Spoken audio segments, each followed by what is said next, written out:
Hello, everybody. Hello. Hello, welcome. Hello. Oh. Hello, nice to see you all. Hello, nice to see you too. Hello. Hello, nice to see you. Hello. Hello. Nice to see you. Hello. Hello.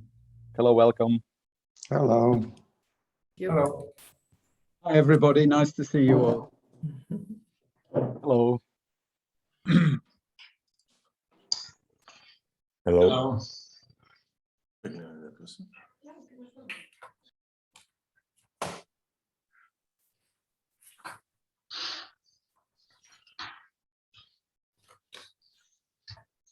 Is it too early for questions? Already. Yes, I read something in the newspapers about new legislation regarding NAKVIS. Maybe Mr. Demschar? Yeah, it's not the topic of this workshop, but few sentences. If you probably looked at our strategic document strategy for next 5 years, which was approved by our council in the end of the year, we put the first goal is to have an independent law on quality, and in this document we also specified what should be in the law, and we are trying now for 2 years to find good communications with the ministry to start the process, and a month ago we slowly started this process. That's it. So congratulations. No, it's the beginning. It's at the beginning of still quite some journey. Yeah, but yes, thank you. Yes, even the longest journey begins with one step, right? Yeah. No, it's already quite a few steps still. Okay, even better. Yeah. We will send you or ask us to send you our yearly report. It's also published on paper, this strategic document. Thank you.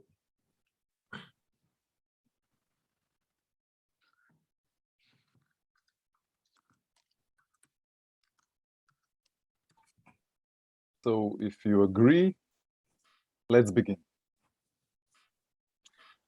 Distinguished guests and presenters, dear colleagues, it is my pleasure to welcome you to the traditional annual conference organized by NAKVIS. This year's topic of the event is quality assurance and online mode of operation.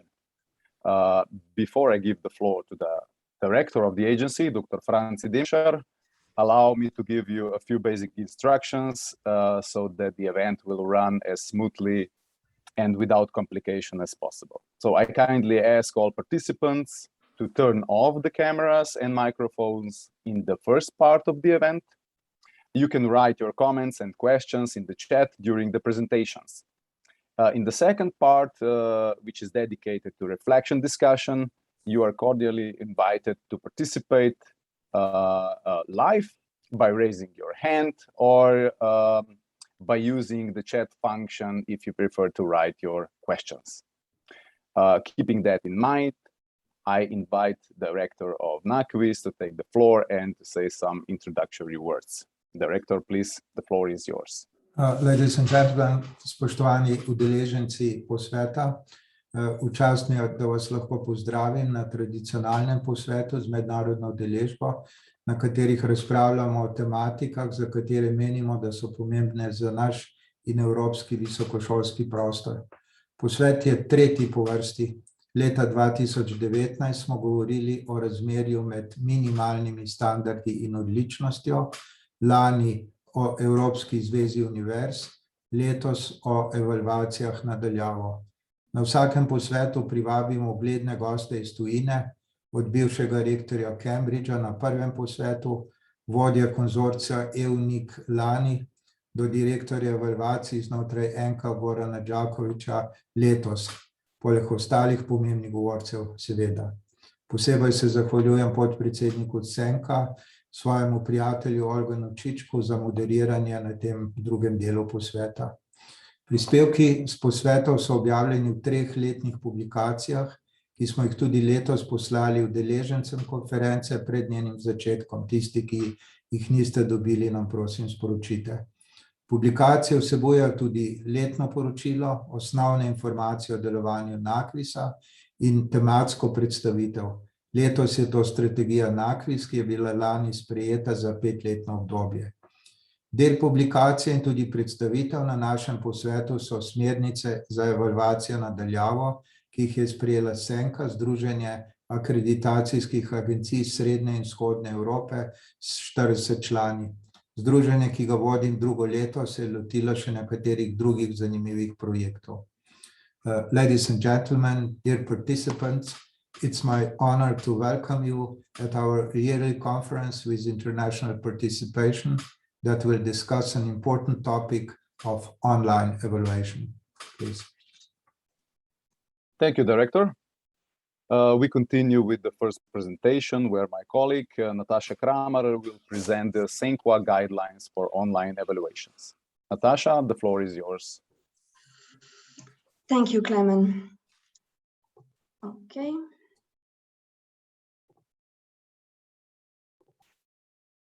Okay, we can start. So, hello, my name is Natasha Kramer, and I will present you the SENKWA's guidelines. For those of you who may not know, SENKWA is Central and Eastern European Network of Quality Assurance Agencies in Higher Education, which NAKVIS is a part of. And also I can mention that the current president of SENKWA is our director, Dr. Franci Demšar. So SENKWA guidelines for distance evaluation are based on existing NAKVIS guidelines with contributions and comments from other SENKWA agencies. The whole process of creating these guidelines was coordinated by the SENKWA board member, Orgun Cicek, who is also present today in the role of moderator in the final debate. And of course, they couldn't have been done without my colleague, Clement Šubic. So I would like to thank them both for their work and contribution. So despite successful implementation of new technologies into higher education area, teaching and learning in pre-COVID time was predominantly still organized as a face-to-face process. However, as we know, in 2020, this changed for all stakeholders in the higher education area, including quality assurance agencies such as NAKVIS. We faced an enormous challenge in adapting our QA procedures, especially our evaluation site visits. At international events, the SENKWA agencies regularly exchange their issues and solutions, which helped us compile several recommendations and experiences and practices that work. Agencies do belong to the international higher education area and mostly use the same standards, so ESGs. However, we still conduct our work in many different ways due to national specifics or national legislation, cultural and historical particularities, etc. So therefore, these guidelines focus solely on the site visit as a common part of the QA processes and therefore can be used by any agency for quality assurance in higher education. They are really meant to offer guidance and suggest possible solutions for organizing and conducting site visits, and they are also meant to encourage members to take a more proactive approach and exchange good practice. The guidelines consists of 2 parts. So the guidelines that focuses on the time before visit and the focus on the time during the visit.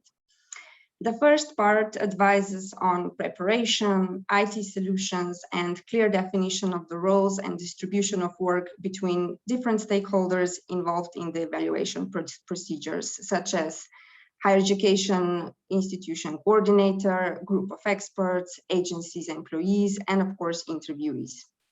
All these individuals must be well prepared and have sufficient digital and informational skills.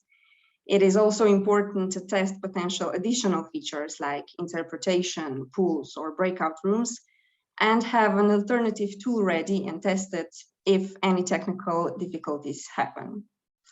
It is important for the chair of the group to assign the roles and content very clearly already during preliminary meetings of the group.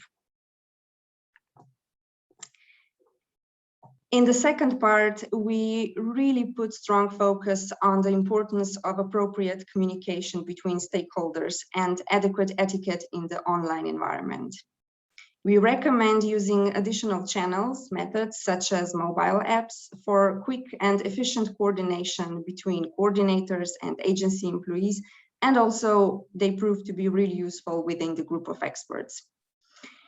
Writing the joint report via online mode can present some obstacles at first, but all in all has proved really beneficial to the whole process later on. Although the guidelines focus on site visits, some presented advice and solutions can be incorporated also in other procedures and day-to-day operations of any agency.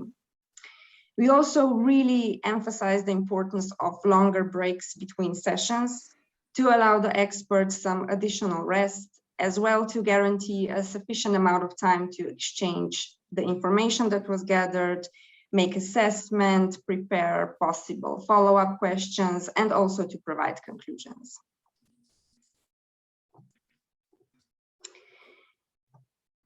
So we also have 2 appendices. The first appendix includes some good practices and challenges which were identified by SENQA members. And those were collected from a survey that was conducted among SENQA agencies in May 2021 and couldn't be really included in the guidelines.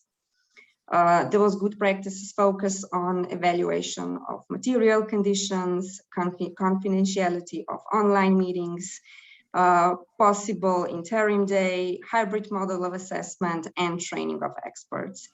You are invited to read those in our guidelines, which are published in the publication that you received.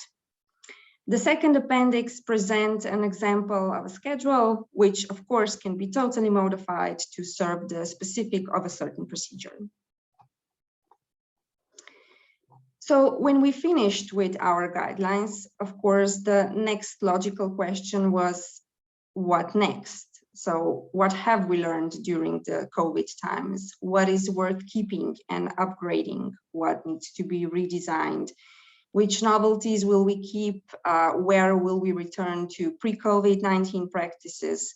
Of course, how will the inevitable hybrid system look like? And where will we adapt our whole QA systems? So there are possible improvements to the previous system, and here we will discuss 4 of them. So the first one is availability and accessibility. Online site visits offer a much broader choice of experts from all around the world. There is no time-consuming traveling involved, so experts are more willing to participate in a procedure even if it's geographically further away. It is also easier for institutions to involve interviewees who may have busy schedules, are located elsewhere, they are abroad, maybe they face travel restrictions. And this all is especially relevant when an institution or study program has many international students, alumni, or teachers. The international presence can cause some issues due to potentially different time zones, but it still represents a major advantage in many cases. When we talk about flexibility, we really talk about flexibility of the agenda and about the option of a day off, so an interim day. And there are no additional traveling costs, so we can include this day off in the schedule, especially when we have longer site visits. For example, we have site visits for the whole week. So this gives the experts some additional time to work on a report, on conclusions, and of course, much needed rest after long hours, long Zoom hours behind the computer screen.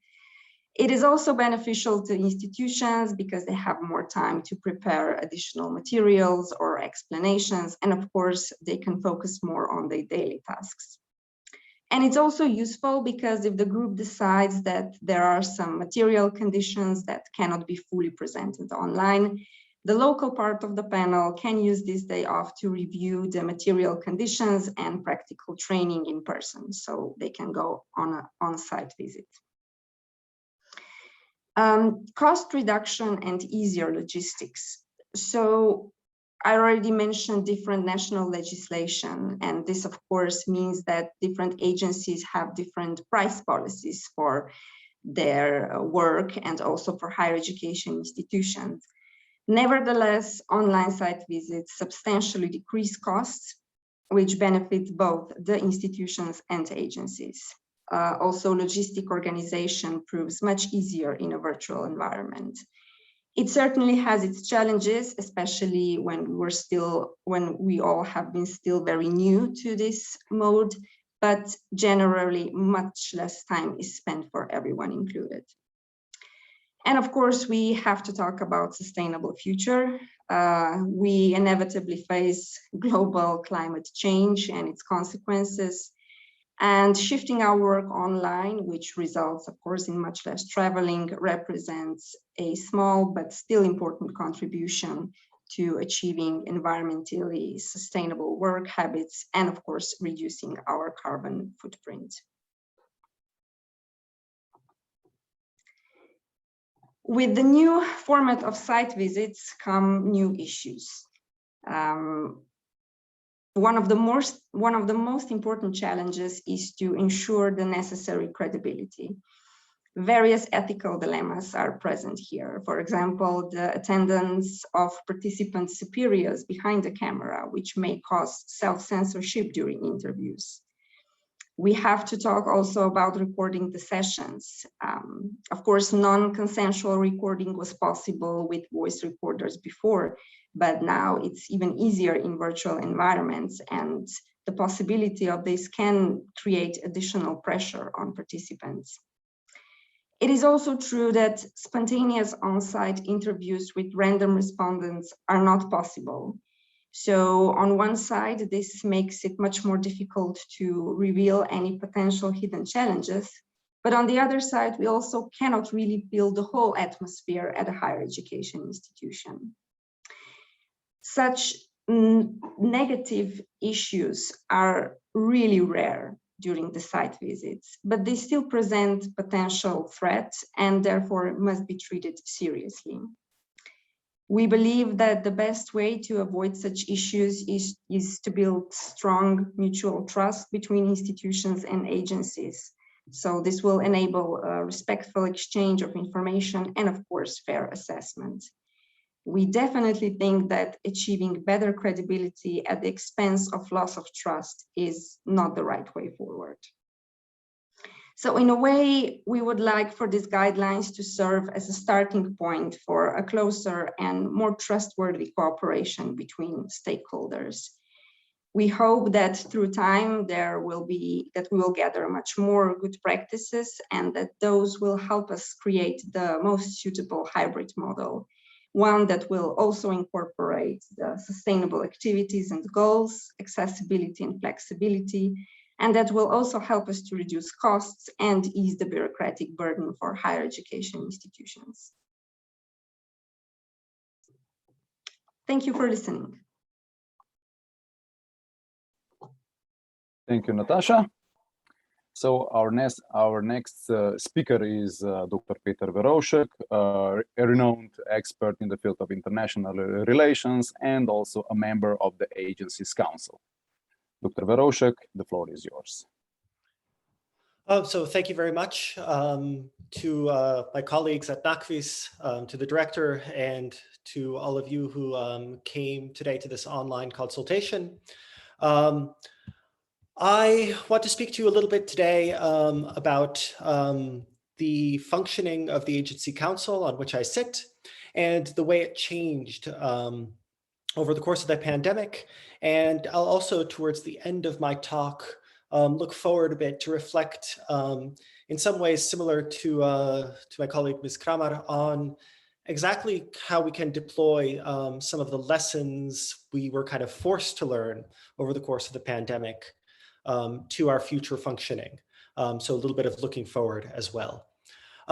So I think all of us are now sort of well aware of how much COVID has shaped our lives and changed our lives, and how it kind of forced a lot of us, whether or not we were prepared to do so, to move sort of many activities that we previously thought would be impossible to do online into a kind of remote setting. And I think sort of that in some ways we've taken a step forward, probably, especially in higher education.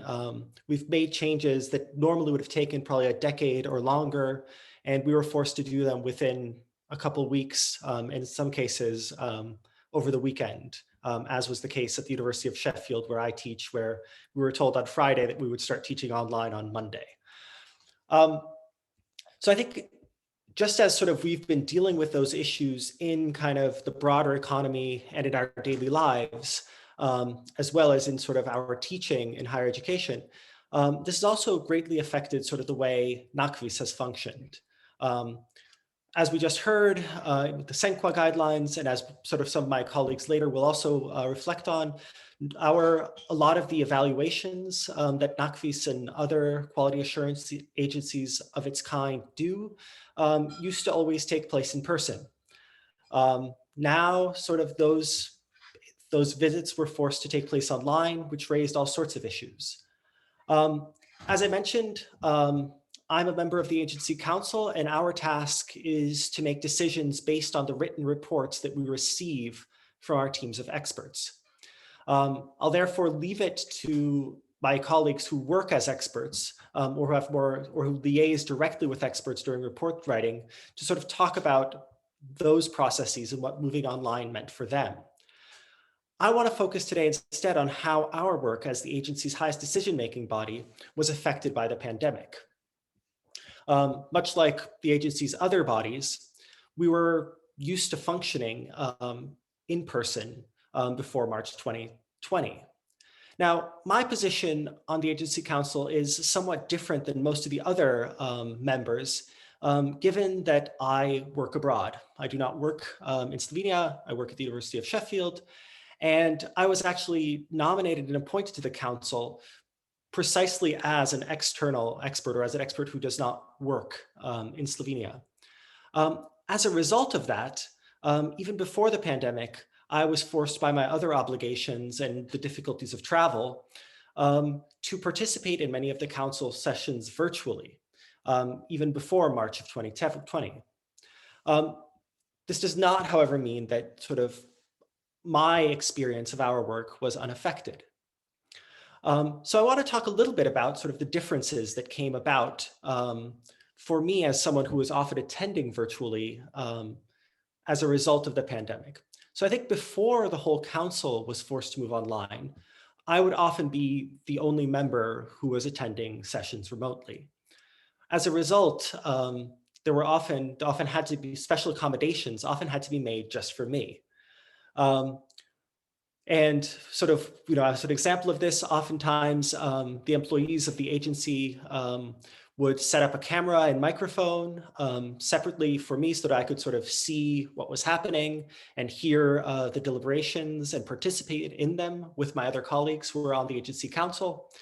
But that was a decidedly suboptimal setup. As you can imagine, sort of sitting around a large table in a square, it's very difficult to set up a camera in a way that makes it possible for someone who is sort of viewing proceedings to see all members. Additionally, sort of hearing what people are saying can be difficult when you're only using a single microphone.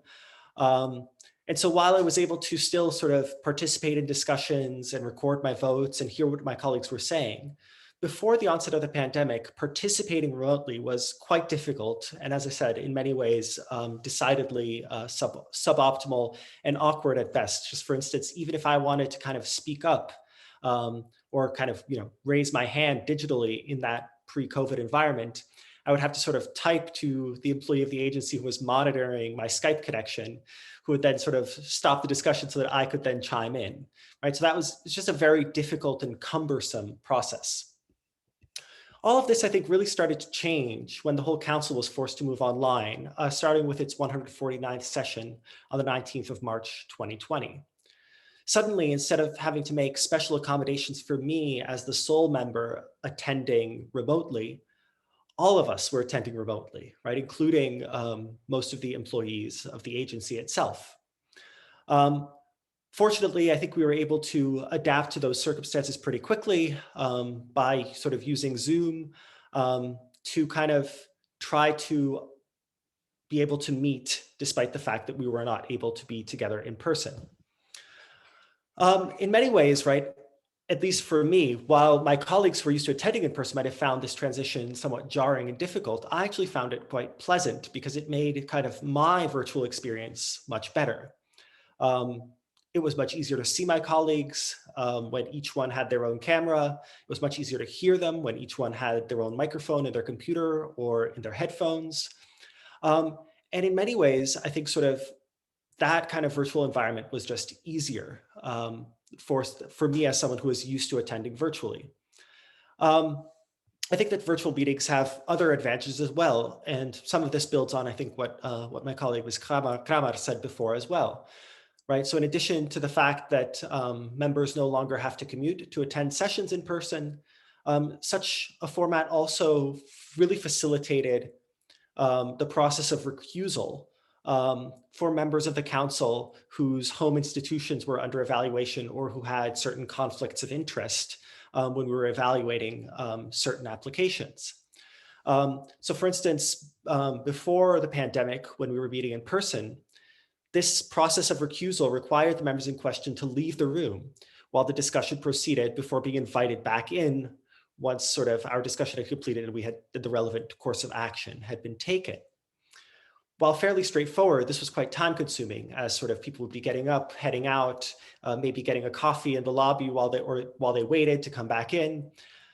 And it was sort of created a lot of friction in our meetings.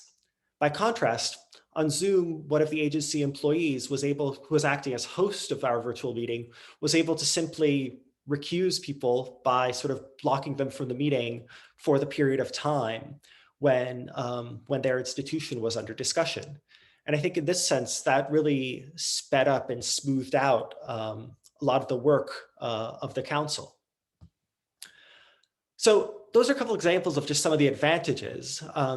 I mean, I think it's obvious, and most of us who have sort of had to suffer through Zoom fatigue over the last 18 months realize that the challenges of conducting meetings virtually are much greater than, at least initially, than a lot of the advantages they confer. In order to kind of ensure that we as the council could continue to work and to sort of have the best experience and make sure that we were sort of providing the best outcomes possible for our stakeholders, we had to sort of make a number of adjustments to our meetings when we went online. So for example, while we used to sort of take a quick break during our longer in-person meetings, we are now much more deliberate, and especially the president of the council is much more deliberate in kind of ensuring that we schedule a comfort break every hour and a half so we can stretch our legs and kind of be away from the computer screen for about 15 minutes. I think more substantively, we've also made a number of other adjustments. So for example, we soon adopted the approach that sort of all voting members of the council had to have their cameras turned on at all times during our deliberations. This helped, as I think it sort of made sure that whoever was presenting to us was able to see sort of other people, to see everyone they were addressing, to sort of monitor any reactions. It also obviously helps to be talking to a group of people, even if they are mere sort of squares on your screen, rather than kind of speaking to an empty room where you sort of aren't getting any kind of feedback. And I think it also helps to sort of, when you have video on, because then you can often tell if somebody is being silent simply because they are listening or sort of following along, or if their internet connection has actually crashed or frozen. So those are all kind of advantages. Of course, the fact that many of us have been forced to work from home raises important issues regarding sort of privacy and security, and more generally the confidentiality of our meetings. Before, that was pretty easy to ensure, since we would all be meeting in a conference room at the agency's headquarters. Now we sort of deal with this issue by ensuring, by sort of asking that all agency employees during the meeting sort of either be in a room by themselves or sort of use headphones and a microphone to ensure that the confidentiality of our proceedings. And we are sort of always reminded of this rule at the beginning of each of our meetings, just in case. So much for a bit of a summary of kind of some of the changes that the council has adopted and that sort of I have experienced as someone who often attended meetings from abroad. I think overall, both the agency and the council have done a good job of adapting to kind of the difficult circumstances brought on by the coronavirus pandemic. However, I think many issues and questions still remain. In particular, I think it will be important to see, and it will be a big question for us, to sort of see how many of the changes we've adopted over the last 18 months will sort of remain part of our operations. I guess once, or perhaps if we are able to return to in-person meetings and business as usual. I think predicting the course of this pandemic has become very difficult. So, for example, I think we've already started this process a little bit, especially over the summer, when the government in Slovenia started to ease some of the restrictions on sort of meetings in person, meetings indoors. So in some sense, we've already been working since then in something approaching a hybrid format. So for instance, there were a number of meetings where the agency director and the president of our council would be sitting together in person at the agency's headquarters, while the rest of sort of the council and the agency's other employees would be logged into Zoom and meeting remotely. Such a format, I think, generally works well. It's really in some ways quite similar. It's quite easy to follow along with 2 people in a room, much more difficult with sort of 10 to 20. So in that sense, I think that worked very well. It'll be interesting to see sort of how far that hybrid format can go. In other words, how many people will be able to sort of be together and be in a room while sort of with Zoom still working as a way of sort of communicating with those who are not there, with those who are attending remotely. As I said, I think sort of as soon as you get a larger number of people, you start to encounter some of the same problems that I encountered sort of when I was the only person logging into meetings from abroad. So I think that sort of that will be an issue that we need to talk about going forward. And I think sort of that reflection can really help us to think about what we might learn from these experiences and the aspects of our adaptation that we can keep going forward. I think it's important to sort of think about whether sort of the kind of more hybrid format where we only have a couple people attending in person and most Zooming in, whether that's something we might want to keep in the long term, especially since sort of that has certain real advantages. Obviously, again, as Ms. Kramer already talked about, there are important time and cost implications as the agency covers travel expenses for members to attend in person. And while Slovenia is relatively small and has short commute times, I think we still need to ask, especially in light of issues of sustainability and sort of the need to cut greenhouse gas emissions, whether it makes sense to have all our members ever attend in person on a regular basis again.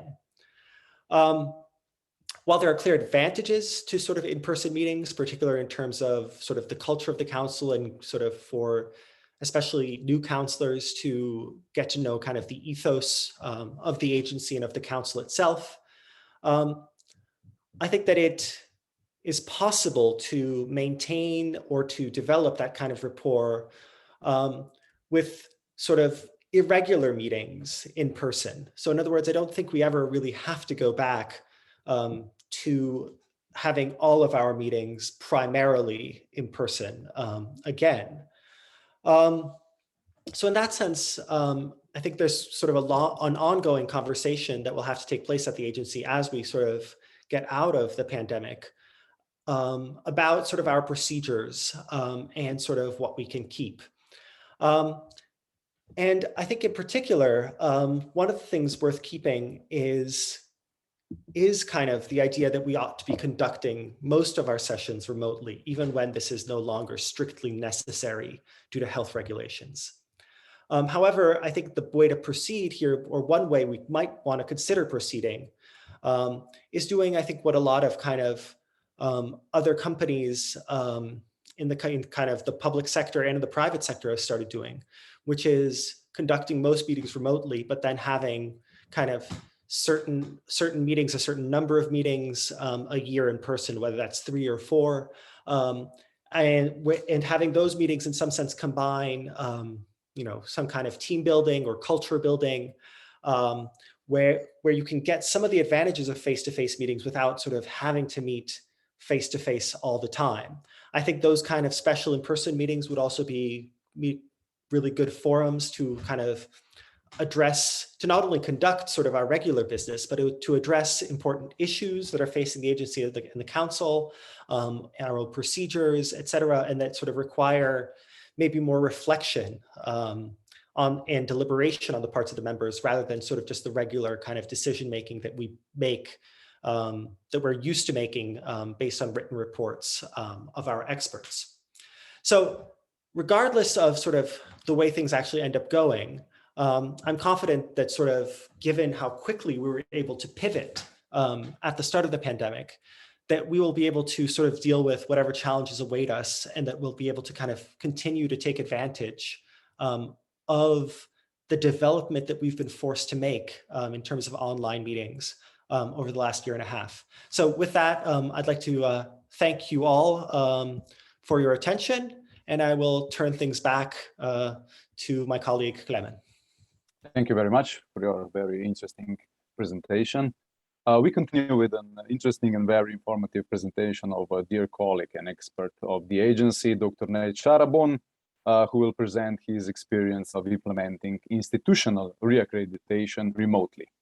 Nate, please, the floor is yours. Hello, everyone.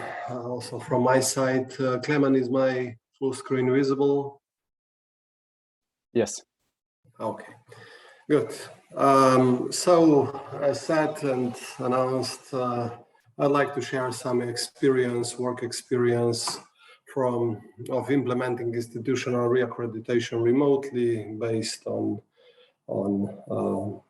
last 1.5 years experience with the 2 major universities, University of Maribor and Ljubljana. I had the honor to lead.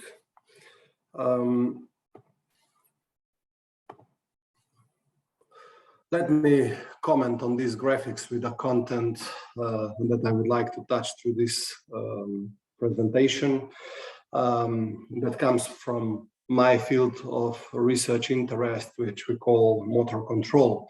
Namely, I can easily find an analogy between the multi-parallel and serial processing in controlling human movement and the process our teams of experts needed to undergo, aiming for a decent outcome of the re-accreditations we were responsible for. Specifics of COVID-19 and uncertainty and decision-making about it, organization of online work, phases of work, which we separated somehow into getting ready consolidation and finalization versions of our report writing and observations, drafting, challenges and solutions, and experience and opportunities for advancements in our future work. These are some of the points I would like to glance through. This presentation relates to the time of COVID-19, still lasting, when I had the privilege and the responsibility of leading a group of experts in the assessment procedure for the re-accreditation of the University of Ljubljana and University of Maribor. We finished the work related to the University of Ljubljana, while in regards to the University of Maribor, we completed the first visit or institutional part, while the study program dedicated second visit is still in front of us and will be carried out in November this year. Institutional evaluation of the two biggest universities in the country is a great challenge per se, let alone implementing the evaluation procedure remotely, actually for the first time. In this contribution, I would like to discuss some activities, solutions, and practices implemented in the given situation. Probably it's pretty clear what were the drawbacks and things to pay attention to among the others. Stability of the ICT platforms and solutions we used for our actions, especially during interviews, evaluation standards that are most challenging to be evaluated without an on-site visit, legal right of Slovene language use in the procedure in spite of the obligatory foreign experts as members in the groups of experts, and absence of the possibilities for spontaneous talks, checks, etc. on hallways, and simply informal possibilities for get deeper insights into the faculty or university or study program we are dedicating attention to. So the time flow of our work, a kind of organization, I tried to stratify it in a way that we actually did it, was first setting the team of experts, and during our first online preparatory meetings, which it took us for each of the visits somewhere between 5 and 7 such preparatory meetings. During the first one, we exchanged the possibilities to organize at least the time frame for the first online visit. And then receiving initial application materials. And the second step was startup meeting of the team of experts where everyone needed to read all the received materials. And we divided the group into subgroups. These were normally groups of 3 to 4 members, 3 such groups that had primary responsibility for some of the selected standards in case of institutional evaluation was that 17, and in the study program was 5 for each of the study programs. And of course, all the team members were needed to go through all the received materials and get a better big picture about the institutional study program. However, these subgroups had dedicated intention to go deeper into selected standards. Requirements towards the university after reading the originally submitted application were based for our additional search through websites of the university or faculty, then databases search like Colby, Secret, PubMed, etc. Supplementary materials. So after that, we got back to NAKVIS and NAKVIS back to the applicant in order to acquire some additionally required documents, appendices, and similar information or documents to get a better picture of some aspects relevant to standards or information relevant to have before the interviews week. As we will see later on, we had our report drafting as well as questions consideration in our so-called getting ready phase. Preliminary drafting of the report already before the visit. I insisted on that because it turned out to be a very good exercise to better consider relevant questions. So going through the materials, thinking of writing a draft, although that first draft changed a lot to the last draft based on additional required documents or answers during the interviews, of course. However, if we did that homework, then questions selected for the interviews and posed were made much more sense. So in one hand, applied materials and this initial draft, in the other hand, guidelines for online evaluation and guidelines for evaluation in general.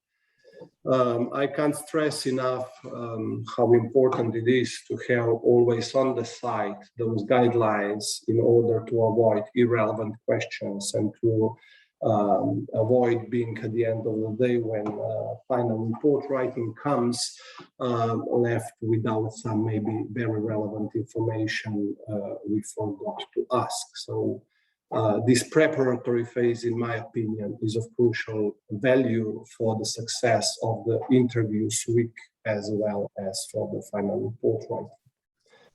Last phase before the e-visit, the selection of the most relevant questions and assignment to the interviews on the schedule and schedule fine-tuning, of course.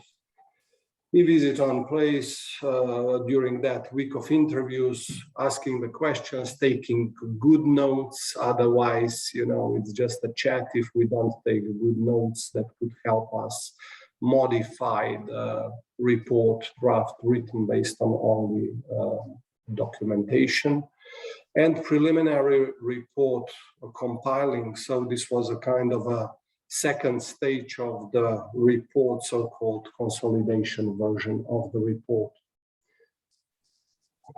Office 365 was the environment the groups of experts were working on. Folder structure was set by myself as the leader of the two groups of experts, and all the communication, email of online meetings was referring to that, like documents name, subfolder name, etc. All the relevant materials like guidelines, form standards, aspects, explanations, etc. were put into the folder 0, how to evaluate materials, for everyone to have it on that place and to refer to that.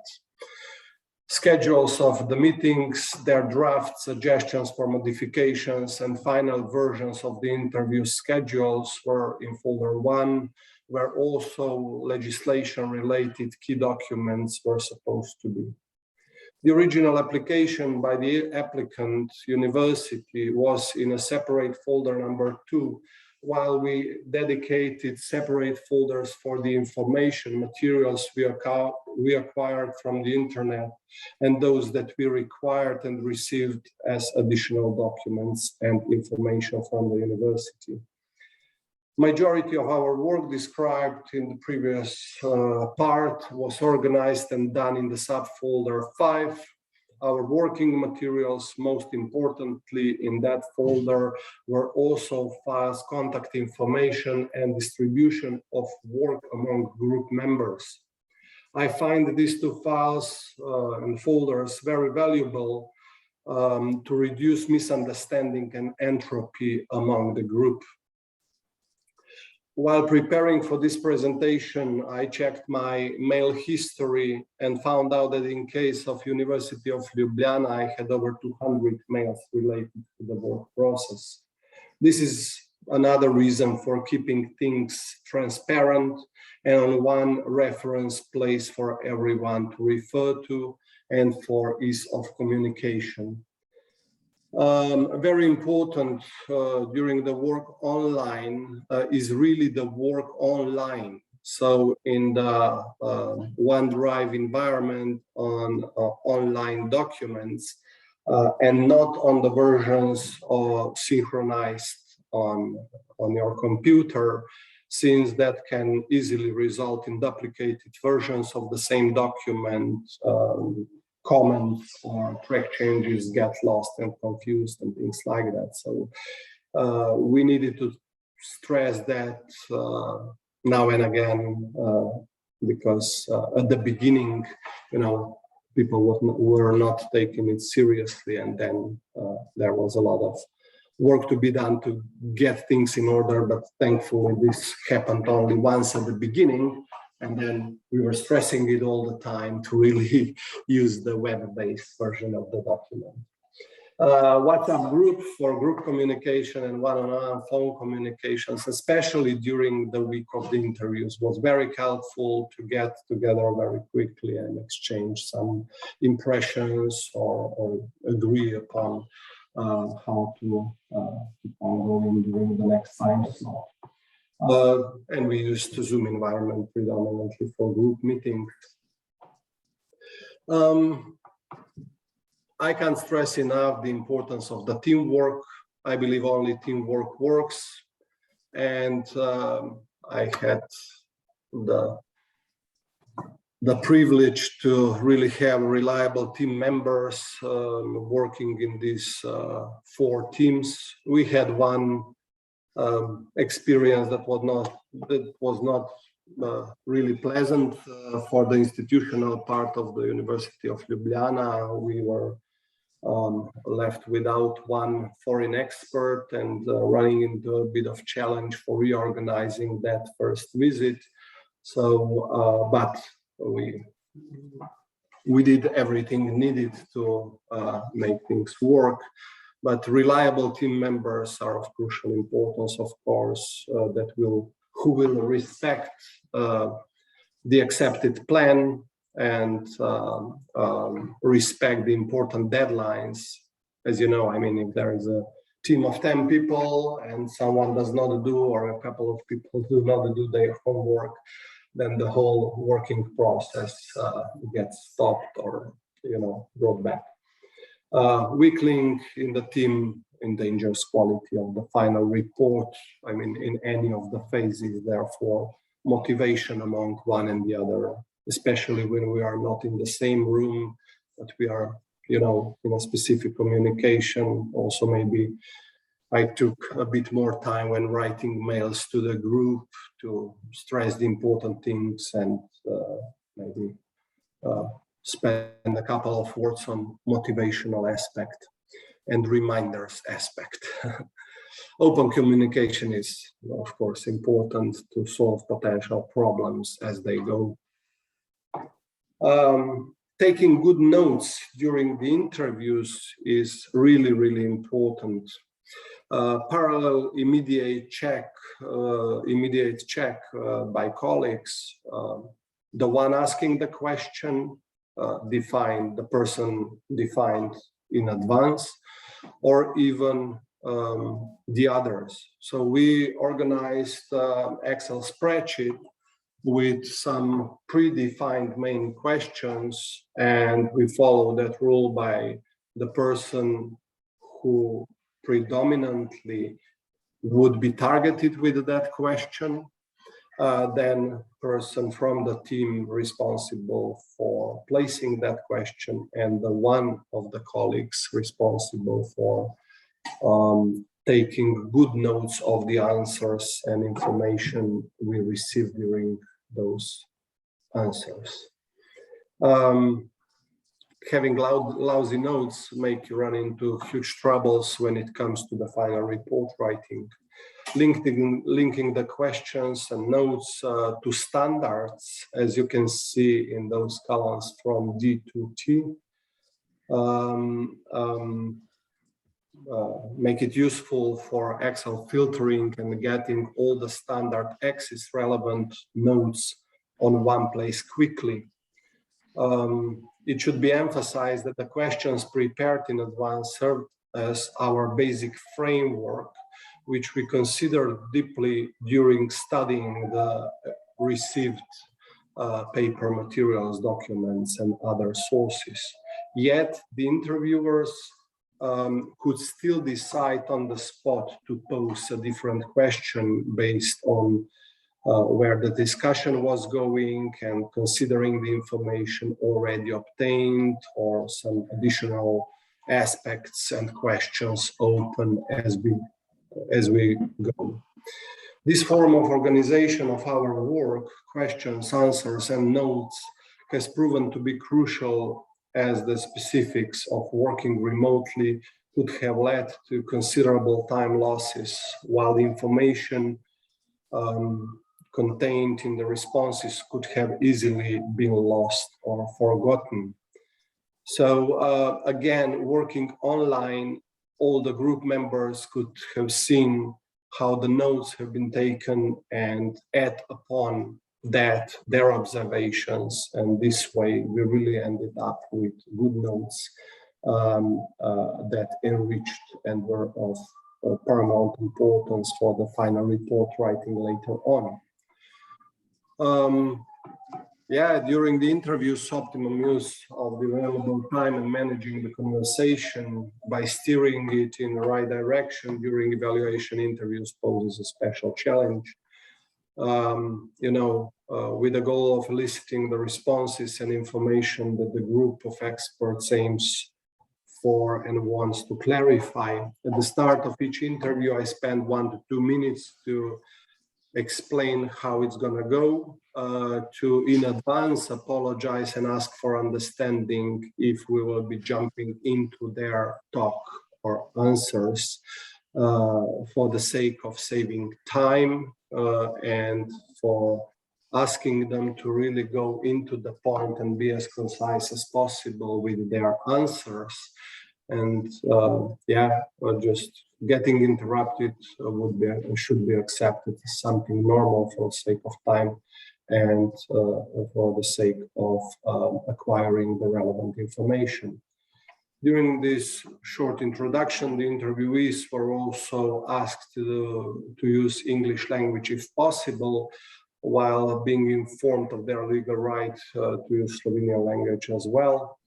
They had to be informed beforehand about the function of the possibility to use Slovenian language, and the NAKVIS assured the online translation possibility, although in those cases, I mean, the time ran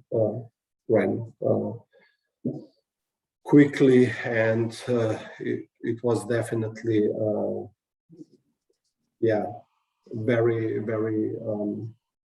very good if the whole group was ready to speak in English. But in some interviews it happened that the boss, dean, or somebody else, or some senior staff started to respond in Slovene language, and then the whole session was in Slovene, but thankfully this was not a very often case. When we conduct the interviews online, this interruption might quickly appear as not really can quickly create a sense of tactless communication. For this reason, we warned our interviewees in advance about that.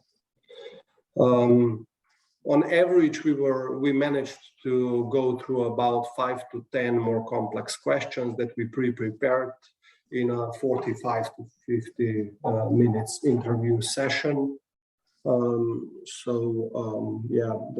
That was roughly the number of questions of medium complexity we were able to address.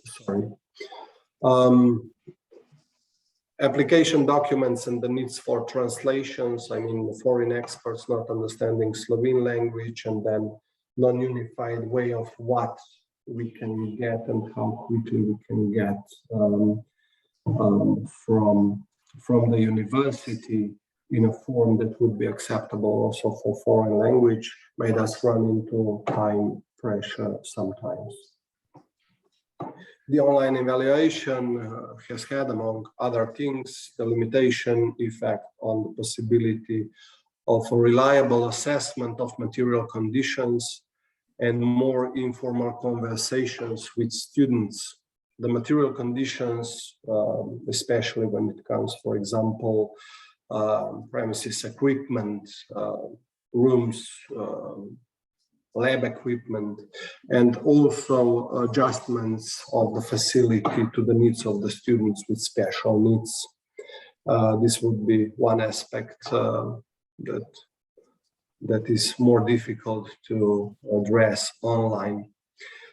These conditions have been presented in either written form or in the form of photo or video materials.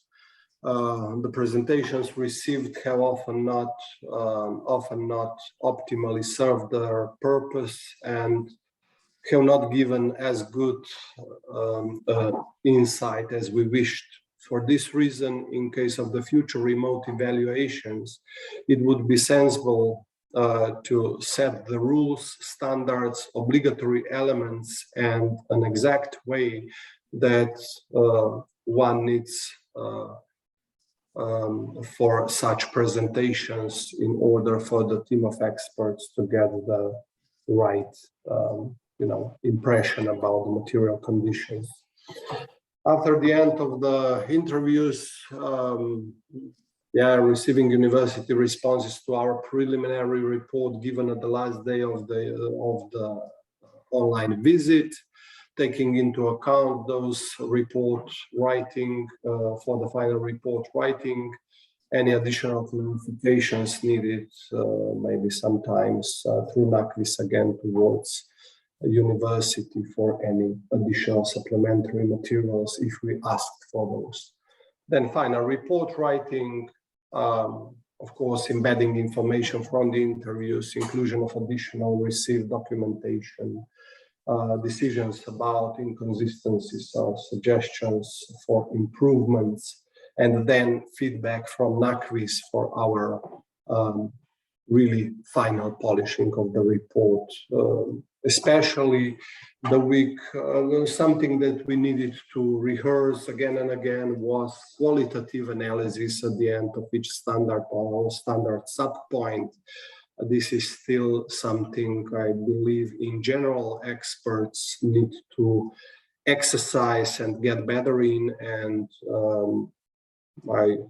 I was proud with the reports we submitted, but there were several iterations, and especially when it comes to exercising that qualitative analysis part of the reports, and then submission to the NAKVIS.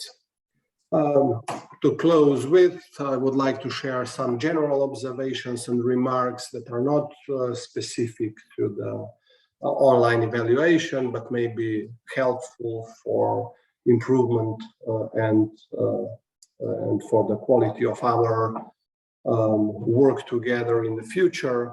Standardization of the mandatory components of the evaluation application. I mean, I know the form is there, I know the rules and instructions are there, but still after, getting the initial application and already have the team of experts on place, there is a lot of those iterations. This is missing. We would like to have this additional material, and it's, in my opinion, always pretty much 80% the same material we would like to have. So in my opinion, it would be good that no formal procedure starts before all the documents and translations and additionally required documents are on place. Otherwise, we are getting, additional documents that might be relevant for the interviews week, last days before. Taking better care of English Slovenian language and processing in that regard, what I already mentioned. And the visit week, I think would be very good, although it would be difficult for the team members. But in my opinion, higher quality final reports would happen if the visit week would have been immediately followed by days reserved for the final report writing to do it when the things are fresh and to avoid loss of information. Thank you. That would be all from my side, and sorry for being a couple of minutes long. Thank you, Nate, for your valuable input. The next presentation will not take place live, as Dr. Peter Purk, the president of the agency's council, is currently abroad with limited internet access. So he was so kind and recorded his presentation on the go. I thank you in advance for your understanding and kindly ask Dylan to play the video for us.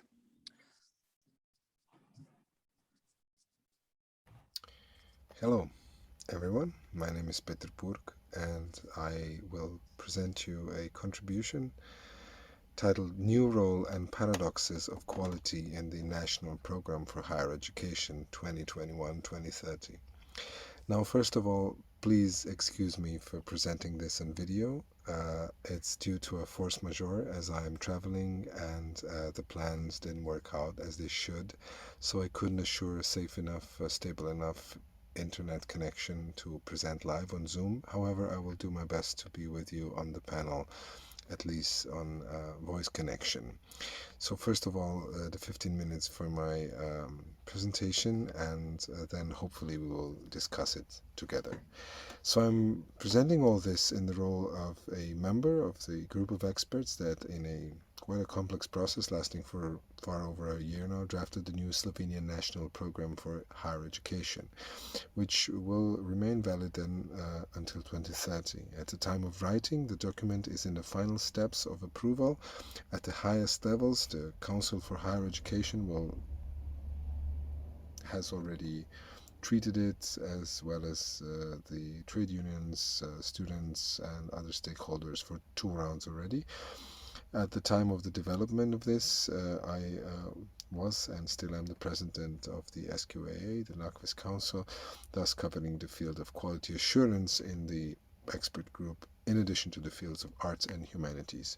As one of the authors who throughout the process tried not only to draw attention to the importance of quality in strategic planning of higher education development, but also consistently asserted ways of assessing program priorities and measures that are critical on the one hand, but inclusive also on the other, I will try in this contribution to highlight especially those aspects of the program that concern the field of quality. This is also defined as one of the 5 chapters of the document, the others being social development and higher education system, legislation and financing, internationalization and digitalization, which indicates an important, in comparison to the previous document, significantly stronger role of quality as a perspective for the development of higher education on the one hand, and perhaps even strategic support on the other. Although it may be somewhat paradoxical, but on the other hand also expected, the quality of higher education in the upcoming strategic program is related to some strategic development areas imbued with both ideological and ethical issues, as well as very concrete, significant and sensitive measures, about which I'm going to speak in the following. Under the motto, Green and Creative Development of Higher Education based on Excellence and Openness for the Benefit of the Wider Society, what a great title, isn't it? The national program, in addition to all expected academic excellence, emphasizes already in the preamble its, I quote, accountable academic, institutional and economic autonomy, unquote, which is related to, quote, producing competitive and quality human resources for the needs of the labor market, primarily in Slovenia as well as in the wider EU, unquote. So all these quotes in the presentation are from the currently discussed draft of the program, which was, as I said, submitted for the second, or already third, actually, consideration of the stakeholders, and we are nearly finished in its final editing round. Well, Slovenian higher education is to be distinguished by, quote, innovation, pedagogical research and artistic excellence, unquote, and as a kind of novelty also, quote, growing quality on an international scale, unquote. For the latter, the program also highlights other areas of quality such as, quote, stimulating working and study conditions, high standards of academic culture and ethics, responsiveness to current and future needs of the economic and public sectors, respect for institutional autonomy, unquote, and general ethical principles such as, quote, social responsibility, integrity and trust, equality and non-discrimination, dignity, justice and inclusiveness, unquote, which will be harmonized with smart specialization strategies, so-called smart specialization, a very high European priority, the focus on the green transition to a circular economy and open innovation with Slovenian higher education, also, quote, co-shaping the trends of digital transformation in teaching, learning, research and innovation, unquote. Specifically in the field of quality, it is expected to, quote, achieve an internationally comparable high quality and excellence above the European average in all standard indicators, unquote. In addition to its wide accessibility, it is expected to show a growing international integration supported by instruments of internationalization, so we call them, which also include the implementation of study programs in foreign language. Among the 6 strategic goals in the field of quality, the following, which indicate the concrete priorities in the field of quality in the strategic document, should be highlighted in the present context. So let me go to the first one. It's called Sustained Quality Assurance in Slovenian Higher Education.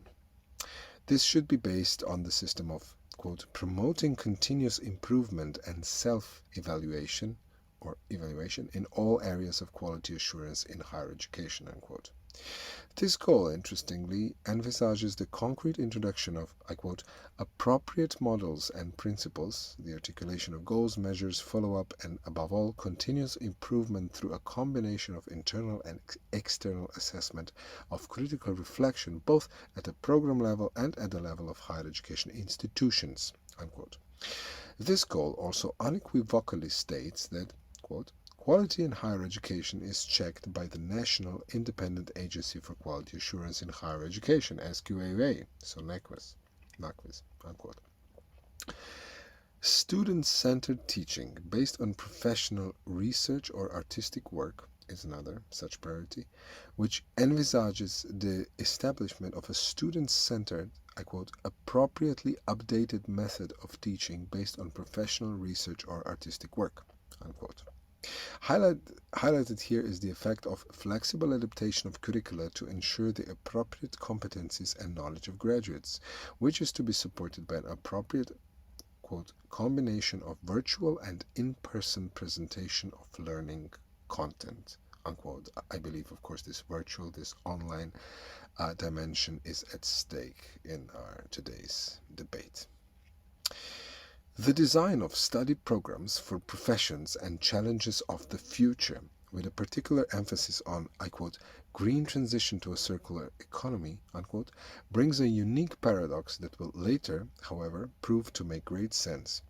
In addition to, I quote, competitiveness in the domestic and international employment market, unquote, students will be encouraged towards, quote, active citizenship, which means that students and graduates will be involved in social development and decision-making and strive to strengthen democracy and civic and professional solidarity, unquote. At the same time, the programs are expected to, quote, support self-initiative in creating employment opportunities, for example, startup, entrepreneurship, open innovation, cross-sectoral activities, cross-sectoral initiatives, with special focus on the non-profit and non-governmental sectors, unquote. In a similar spirit, the promotion of entrepreneurship, provided by appropriate legislation, or so we call it, through the entities of the entrepreneurial environment of startups, spin-offs, spin-outs, and similar formats, should be based not on bare materialistic pragmatism, but on, I quote, scientific and artistic achievements and results of development, creative and research projects, unquote.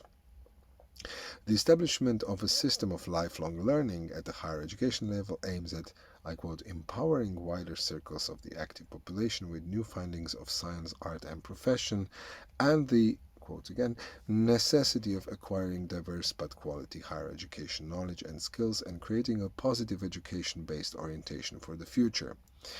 This is to be clearly and widely communicated in the context of quality.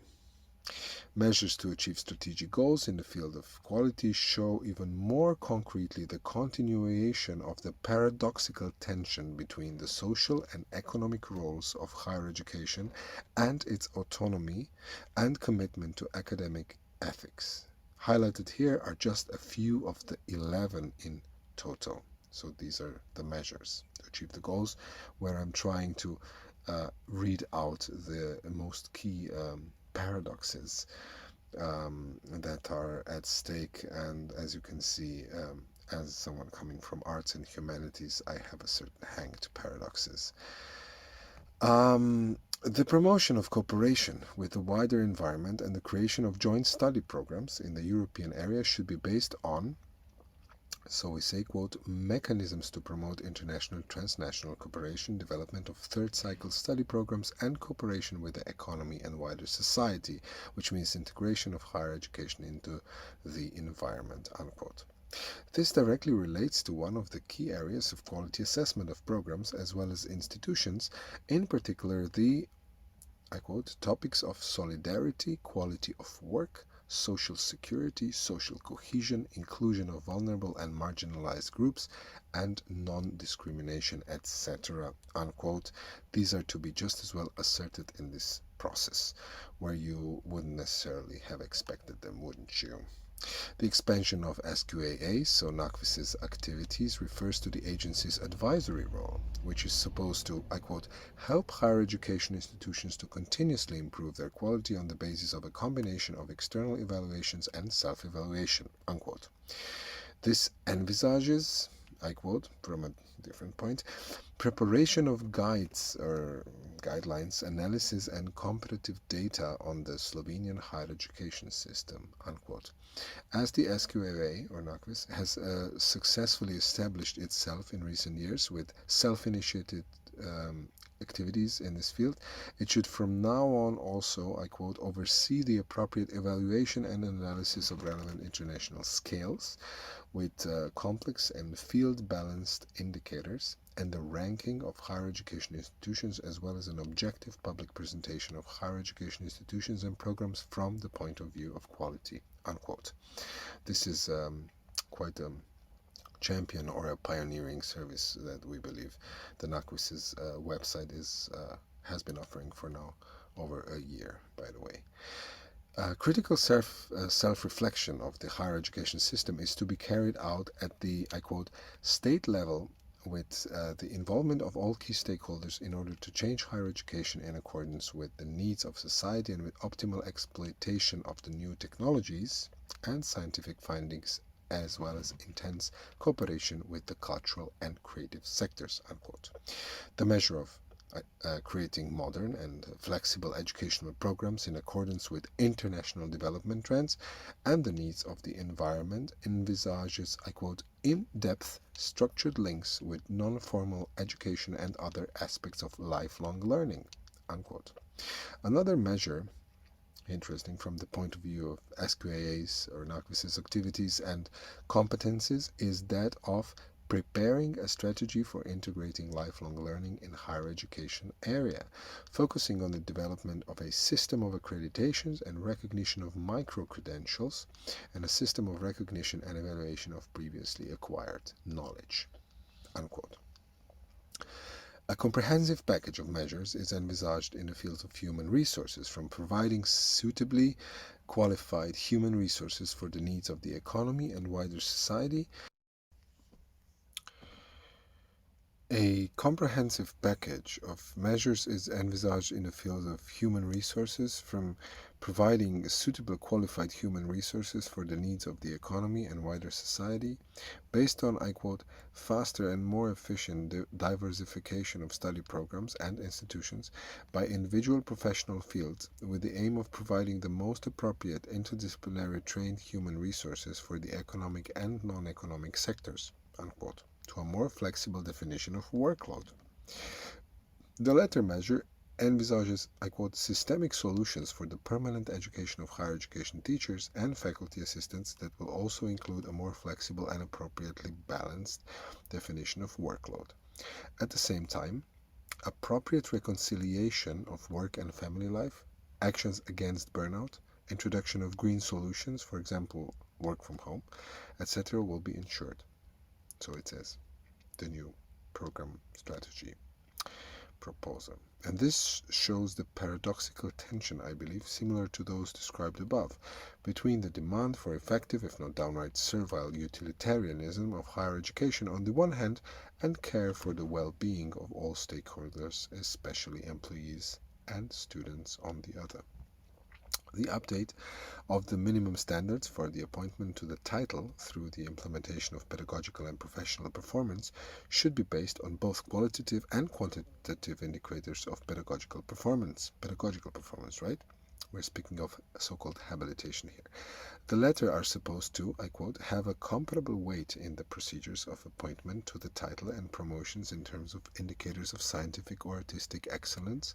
Consideration will also be given to success in the implementation of projects, including programs and networks, and other aspects of professional success, which will also include reputation in the professional and general public and public representation of professional or academic views. Representation, right? Communication, so on. PR, dissemination as we call it in projects, right? Impact or recognized achievements in the field in which one's title is awarded and the field of academic as well as social activity, unquote. Greater involvement of experts from the economic and public sectors in the study process and external evaluation is supposed to take place through their time-limited appointment to such a title and their, I quote, inclusion in the study process and external evaluation. Successful and recognized experts who demonstrate high ethical principles will be encouraged in particular, unquote. So from quantitative only or mostly to qualitative, including pedagogy, projects, work, social activity, public communication when habilitations are concerned, and from any experts whatsoever to only most recognized and highly ethical experts. This is a very important shift. Well,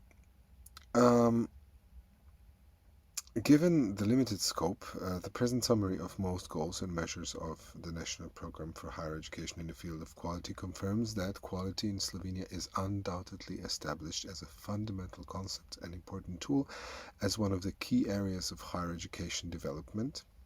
On the one hand, this field, full of paradoxes and not yet fully populated, contains many value-based, perhaps even ideological definitions or political priorities, those that point to the unstoppable neo-liberalization, commodification, or even economic instrumentalization of higher education.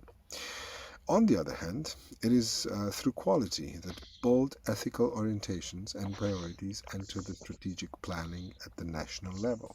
These orientations and priorities bring back to the academic space, I believe, an important humanistic breadth and values of creativity, diversity, equality, and interdisciplinary as well as intercultural cooperation. So much for me. I have taken just a little bit over 15 minutes. I hope you have enjoyed it and that you could follow it. My text is in the page 64, 65, I believe, of the brochure of the proceedings, and I will be happy, of course I hope I can, and it will be possible technically to engage live in the panel discussion coming later on. Thank you so much for your attention. Thank you, Mr. President. Thank you, Dylan. And moving forward to our next presentation, where international quality assurance expert Anka Prisakariu will present interesting experiences and raise some questions, undoubtedly, in the field of ethical dilemmas of online evaluations. Anka, please, the floor is yours. Thank you, Clement. I will be sharing my screen. 1 second. I will need a confirmation if you can see it. Okay, should be fine? Yes, perfect. Okay, so I think it's my turn to switch the conversation from policy back to practice on one hand. On the other hand, to leave the national component and expand it to a more international perspective. Thank you for the introduction and for having me today. As Clement mentioned, I'm working in the field of quality assurance, generally in external quality assurance. I've been part of around 38 or 39 panels for accreditations, authorizations, audits, whatever the title may be across Europe. And I have been naturally active during pandemic times as well. So I will be speaking from that perspective and hopefully engage with you in discussions after the presentation about the ethical dilemmas or challenges of external qualifications. Some of them older, some of them also brought about by the transition to online reviews and online evaluations, but both categories approached from a rather pragmatic and realistic point of view. But most importantly, I would say worthy of presence on the public agenda, considering that, of course, ethics and moral values are both aspects that QA should never derail from. So if I start with the older ethical concerns, I mentioned here the honesty and integrity in self-reflection. I think most of you, whether you're representative of institutions or experts, you may agree that an honestly admitted weakness or challenges is considered by experts as less serious than one that the panels or experts find by themselves, which the institution has not identified or been transparent about. So institutions must, of course, present their limitations. That's something that they have identified, and be one step ahead of the expert panels by presenting how they're planning to address it. This also applies to the external European QA, where agencies are not eligible for the recently proposed targeted reviews if any substantive changes were not duly reported or not reported on time during the last 5-year registration period. For those of you that are familiar with the recently proposed policy jointly from ENQA and ECAR, and if such substantive changes are not reported but identified after the target review, then the agency's registration may be suspended pending an extraordinary review of its registration. So again, this is an example of, from the perspective of and moral values, how honesty and self-reflection is a crucial point. Secondly, staging meetings or over-prepping attendees is also one of the older ethical challenges or concerns. On the same line of thinking as before, self-criticism and honesty and openness are highly encouraged, and so is a natural flow of an evaluation. And I'm not only speaking one-sided when I say this, because I usually sit on the external QA side of the table, but even as when I used to serve as QA manager for different institutions, I was not in favor of telling different groups of interviewees what to say, but rather to explain what the visit will be about, what the main areas of questioning may be, also introduce them to some of the technical language of the panel so that they better understand on how to be more helpful to the panel. The next one I thought about talking to you today about was kindness. That doesn't always indicate the lack of professionalism. Again, I think we can all do our level best to be friendly and instill a feeling of familiarity. A good mood is a prerequisite for an open conversation. External evaluations, we can all agree, already have quite a high anxiety load due to their formal implications. So no further authority tones are needed from the side of the panels of experts. Likewise, the attendees should return the same tone.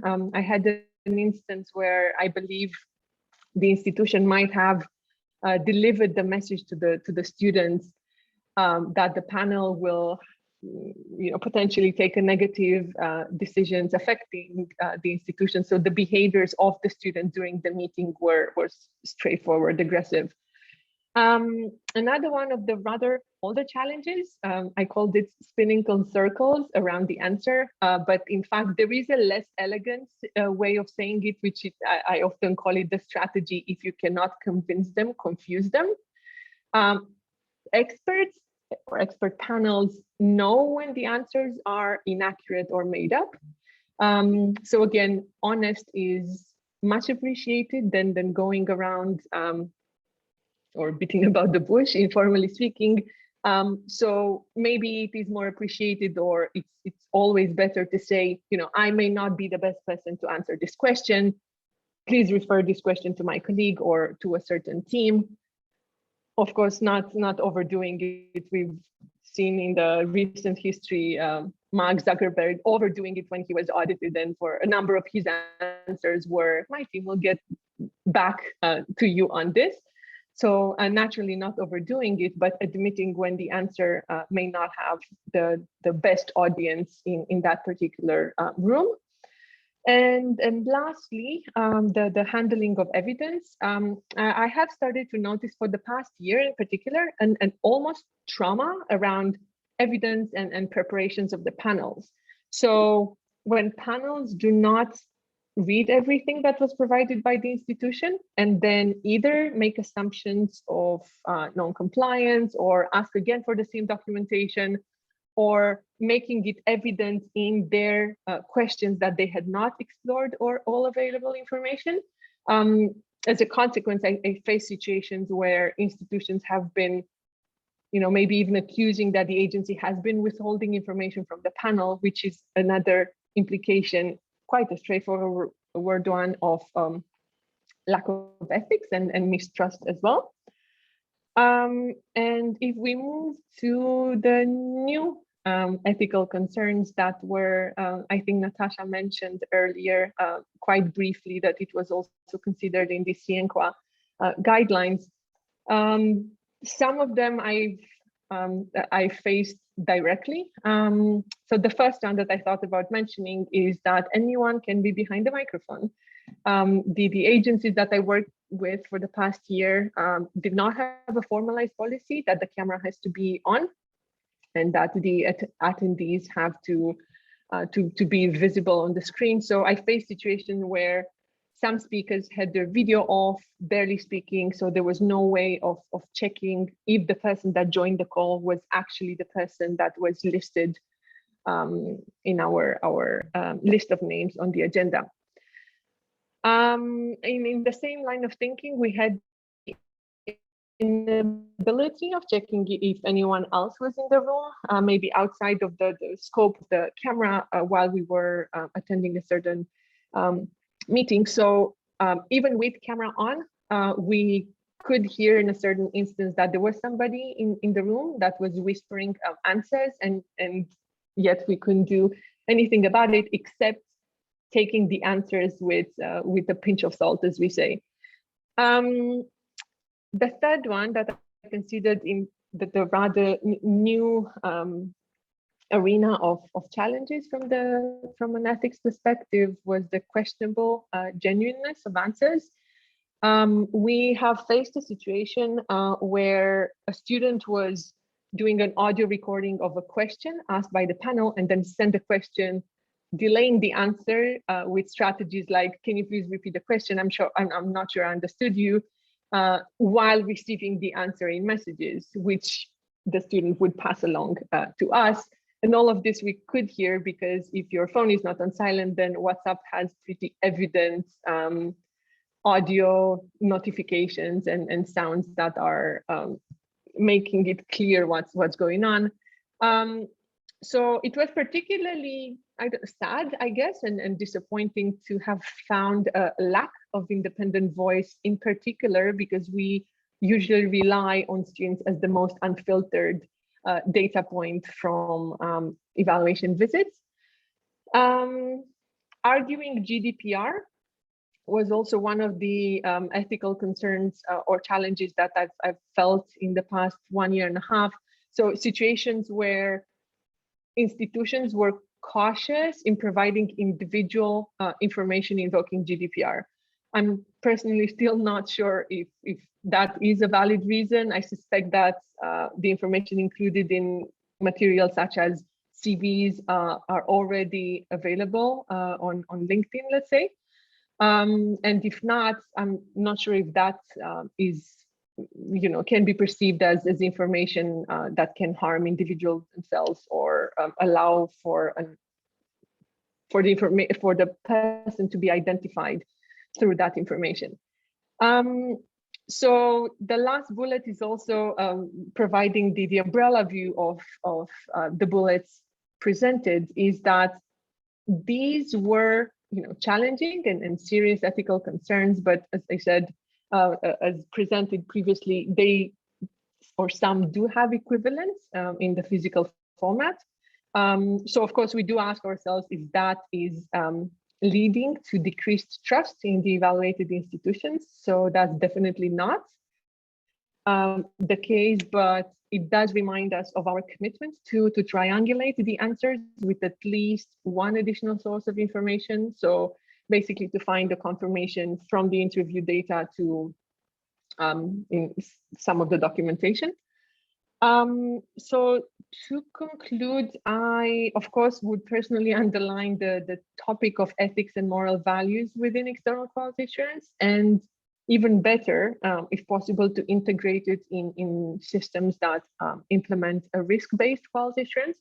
So this is to say that in addition to reducing the frequency of external QA processes or following up only on flagged standards in the case of institutions that have a positive track of accreditation decisions, I would be in favor, or I would argue, to add the component of more scrutiny in the case where ethical concerns have been identified, some of which I underlined today, that have been identified in the previous external QA processes.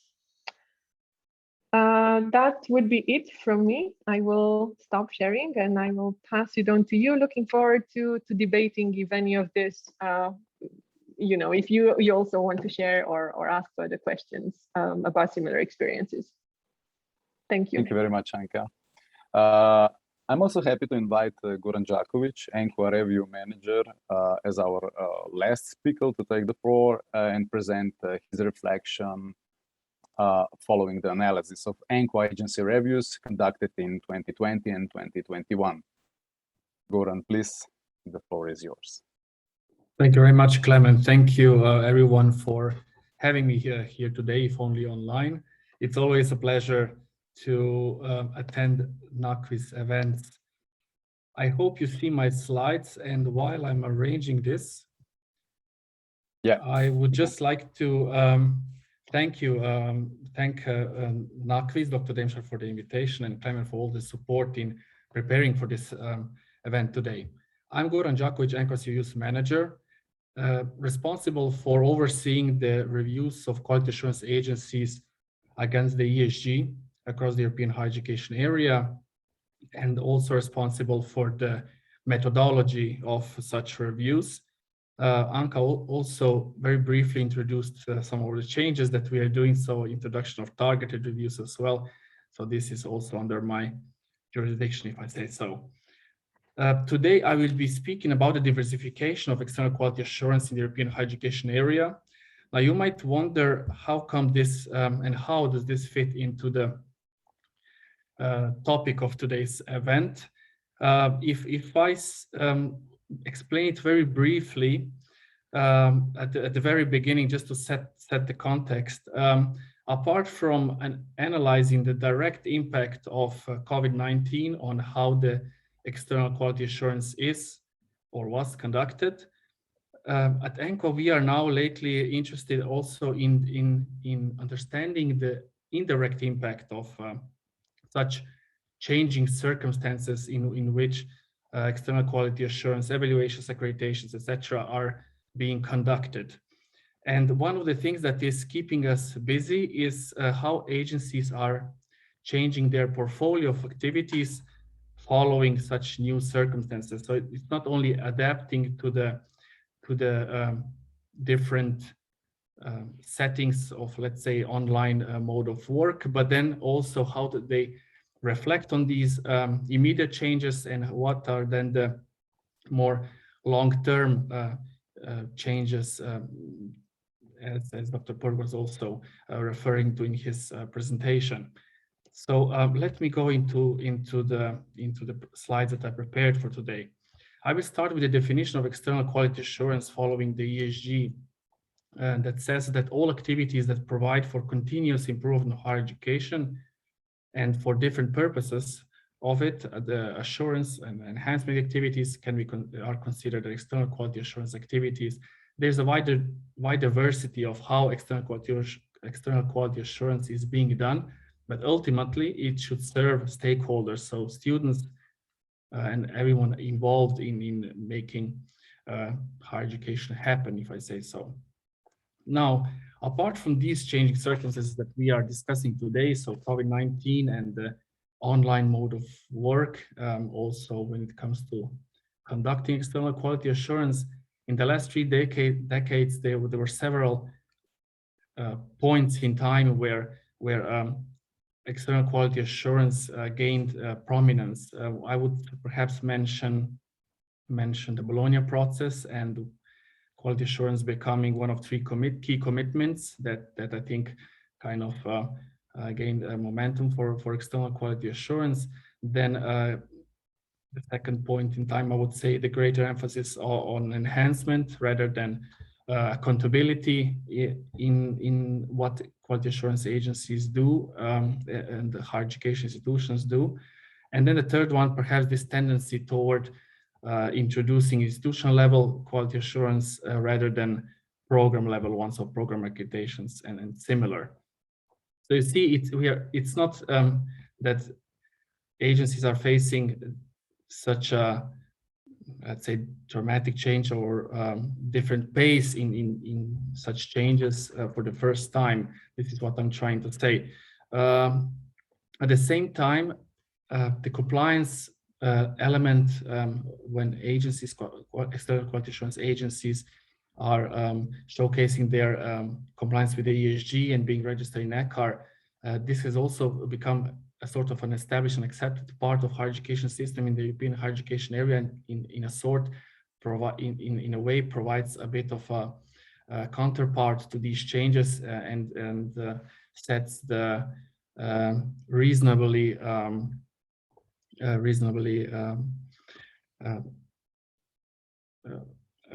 continuous an environment for external quality assurance in the European higher education area. Apart from that, I would like to emphasize recent or not so recent discussions when it comes to external quality assurance and the way it is shaped.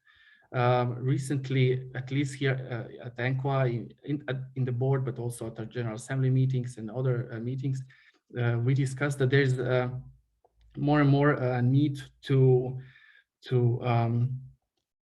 reshape external quality assurance to be more responsive. What I mean by that is to address the changing needs of higher education institutions following COVID-19 pandemic, or the rise of micro-credentials, the launch of European University Initiative, these kind of this sort of aspects, and how this is then translated into the evaluation of higher education institutions. We also heard about the sustainability aspects from Dr. Burg earlier today. There's also quite some discussion on how evaluation should become more innovative. Now, this is a very difficult term. At ENQA, we have a project in place to actually dig a bit more into that and see what our stakeholders believe this term innovation external quality assurance actually covers. But then also there's a call to cover different other key missions in higher education apart from learning and teaching. So research, third mission, if you wish. Apart from that, why I say that the discussions are not so recent, because the marketization of external quality assurance and how different agencies can cover different needs of a higher education institution. These discussions are not so new. Already with the establishment of ECHAR, there was this underlying idea that higher education institutions will simply, in a way, buy a service that will best fit their needs on a quality assurance, external quality assurance market. This is obviously not not in place in European higher education area as such, and scale that you might think it is with the introduction of ECAR or even the database of external quality assurance register association. All these things kind of set the tone to these changing circumstances. And at ENQA, we were trying to see to what extent there's actually an ongoing discussion inside quality assurance agencies regarding diversification of their quality assurance activities. So are we really able to see any evidence to these talks that are ongoing in the last 2 years with COVID-19 being in place and shifting around the way we do evaluations? And then if so, what are the motives for and characteristics of such diversification? I have to emphasize here that when we conducted this research, our focus was really on the expansion of the agency's portfolio and introduction of different types of evaluations rather than improving or changing their methodologies of the existing activities, because we wanted to see to what extent different topics, different aspects of higher education are being evaluated due to COVID-19, and if so. So what we did, we conducted an analysis of external quality assurance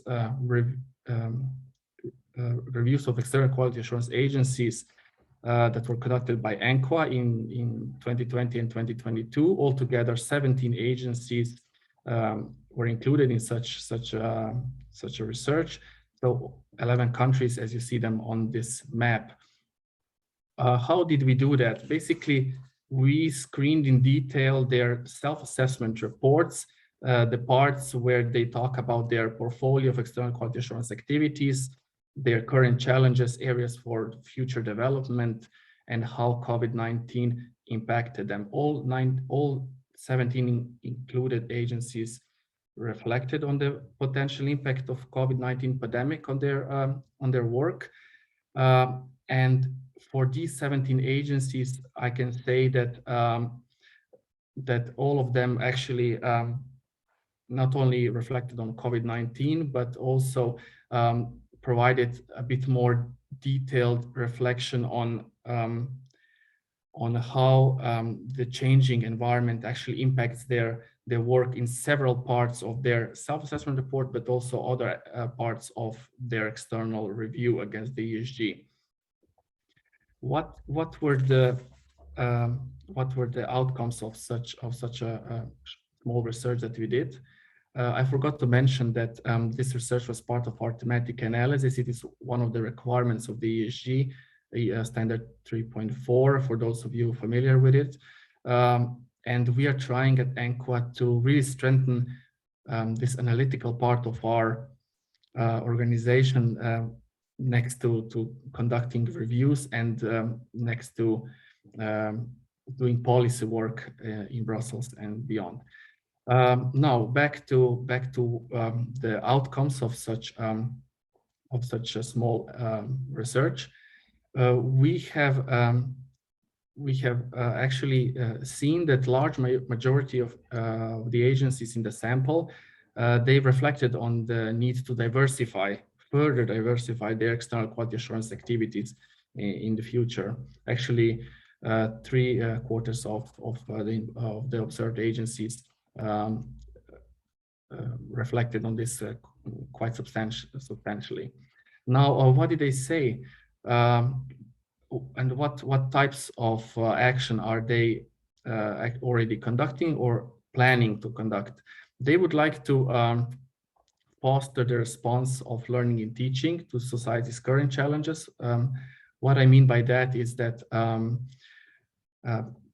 COVID-19 in a way brought up several society's challenges that were not tackled through external quality assurance,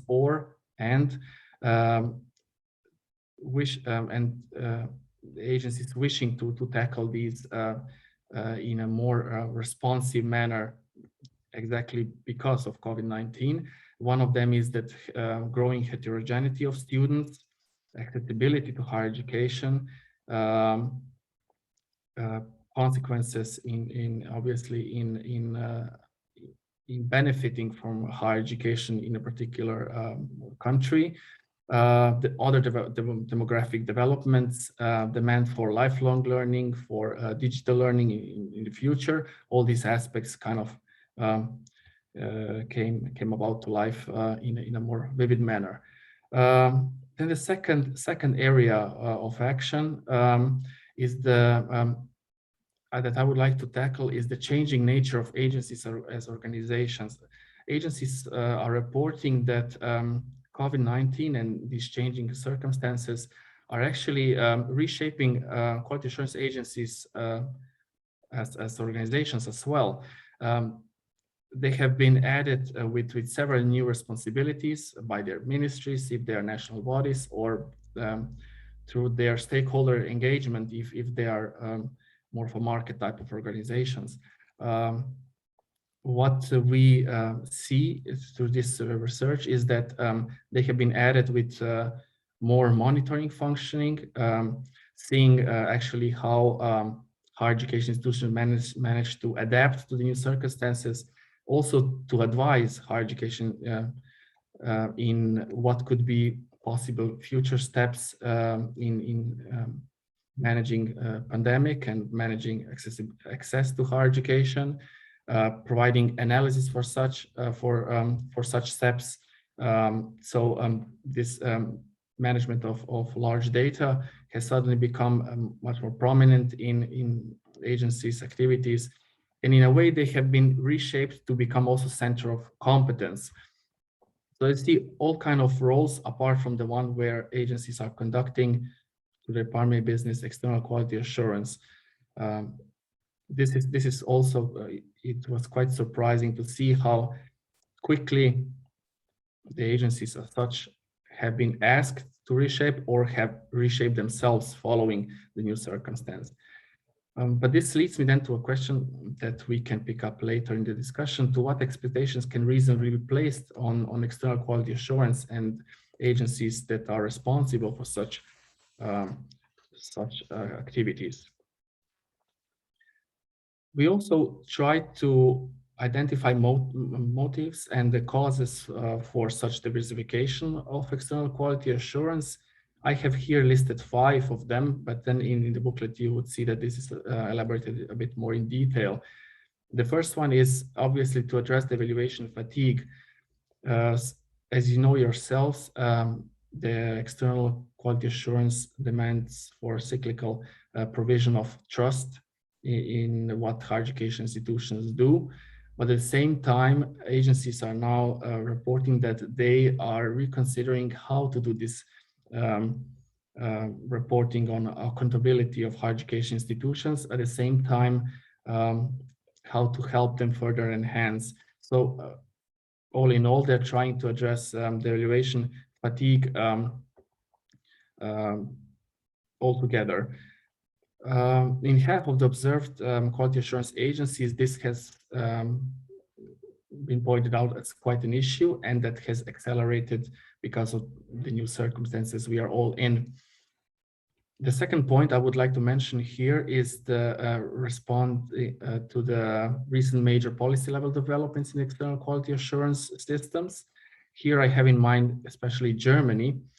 For those of you that are a bit more familiar with their system of external quality assurance, they have in a way opened the market to higher education, for higher education institutions to decide what agency will conduct their accreditation and send the external review report to the German Accreditation Council for approval of their work, as long as this agency is actually being registered in ECHAR.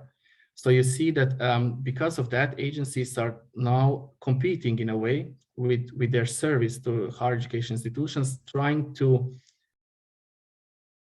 modify in a way their methodologies to best fit the needs of higher education institutions. This is also one of the causes for the further diversification of external quality assurance, especially in these systems where policy level developments are pushing agencies to do something different in opposition to, let's say, just program and institutional accreditations per se. The third point here is perhaps perhaps to be mentioned is that agencies are exploring new dimensions to external quality assurance. We already heard about the social dimension of higher education, implementation of sustainable development goals. How are higher education institutions actually reaching these goals? And in this sense, agencies are feeling that they are the ones to lay the first stone and serve as a model in making these wider societal goals come true. Then digitalization of higher education provision, again, something that that has come out as a driver of such change.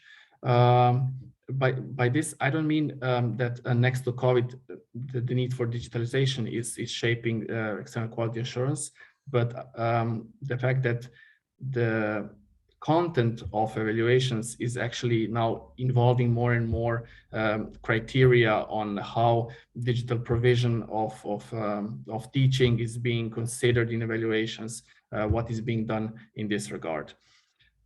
We also heard a little bit about the relevance of big data, data management, automation of information flows, and how this is actually, we have seen through this research that this is actually leading to the development of new external quality assurance, where higher education institutions are submitting such data to agencies, but then agencies are reshaping their activities, not to simply then verify such data, but to build new activities, new types of evaluations based on what they have already received, so that their work would not be duplicated in a way, and that higher education institutions would receive a service, if you wish, an accreditation or another type of activity that would help them further enhance in their activities. Now, this was about the motives and the causes of such change. And for my last slide, I wanted to very quickly also touch upon the drivers behind these observed changes. So basically, we talked about COVID and how changes can be actually made rather quickly when needed. But then on top of that, I wanted to simply summarize my presentation by emphasizing that we see it's not only one factor, obviously, reshaping external quality assurance, but also the maturity of a system as such, and this drive to find such evaluations, accreditations valuable for everyone involved. And developments in European higher education as such. You're well acquainted with the European University Initiative and the new external quality assurance activities that need to follow such European universities, micro-credentials, digitalization, diversity, sustainability of actions in higher education. And then to what extent this is being hindered, and to what extent quality assurance agencies are actually being demotivated to do such changes because of the existing European quality assurance framework. We know that the flexibility around the ESG can leave higher education, can leave quality assurance agencies to be rather cautious in introducing new activities, because they need to consider how these fit into the standards of part 2 and 3 of the ESG.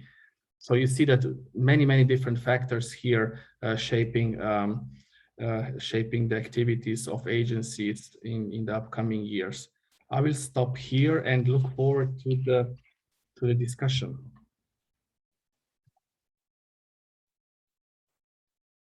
Thank you. So thank you, Goran. I think we have reached the end of the first part of this event. So I suggest to have a shorter bio break. We will meet in 10 minutes and continue with the discussion, which will be moderated by SENCO Vice President, Professor Dr. Olgun Cicek. And you will be invited, of course, to share your opinions, comments, raise questions, also by raising your hand live or just by using the chat function if you prefer to write your question. So thank you again. Thank you, presenters, speakers, and I'll see you in 10 minutes.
So welcome back. I think we can start with the second part of this event. And I would kindly ask Professor Dr. Olgun Cicek, the Vice President of SENCO, to moderate this second part of this session with participants. Welcome, Olgun. Hello, hello. Glad to have you, and please, the word is yours. Thank you very much, dear Clement. My apologies for not really joining earlier, as I'm stuck in somewhere for the review in another city, and it was really hectic. It was expected to be earlier, but unfortunately, I couldn't make it, but I'm glad that I managed to have the last sessions, and now I'm here with you. Special thanks to Mr. President Frangi, my dear colleague, and the NAKVIS team, the NAKVIS family. I'm very much happy to see all. I have been affiliated with NAKVIS, and I really feel it's like my second home and second family in terms of accreditation and quality assurance. The work that have been done is really fabulous and always inspiring. And I'm glad that we are now trying to discuss what could be better for the future of higher education in and around the country and the industry. So I really would like to give the floor for any open discussions and questions for a start, and then I will have some points maybe to raise for further discussions and future expectations and enhancements in terms of quality assurance. So Clement, is this the right way to do, or any suggestion, any preferences from the NAKVIS side? Oh, no, sure, go ahead, please. Thank you. You are invited, all of you, to raise questions, write comments, whatever, for our presenters and speakers. Thank you. And I think it would be difficult to recognize who is willing or raising the hands, which I don't see any now, but you can directly just unmute yourself and please, or write on the chat or give us a hint so that you are most welcome to open a topic for discussion. Now, I have a question. Yes, Tadej. Is this Okay. correct? Thank you. Okay. For initiating the discussion, go ahead. The floor is yours. Yes, somebody has to break the ice. And Perfect. Thank you. I'm good at that. So yes, me too. Hey, let's continue. Okay. So here it goes. I'm an expert in writing reviews, and my question is about writing the reviews of the institutions. Usually what NAKVIS does, what actually most agencies do, is that we divide the work between each other, and then we write our contributions, and then somebody assembles these contributions to the final report. Assembles, maybe I should say, stitches it up together. And the idea is that, of course, we don't want to lose time and we don't lose money. So the reports are actually really just stitched together.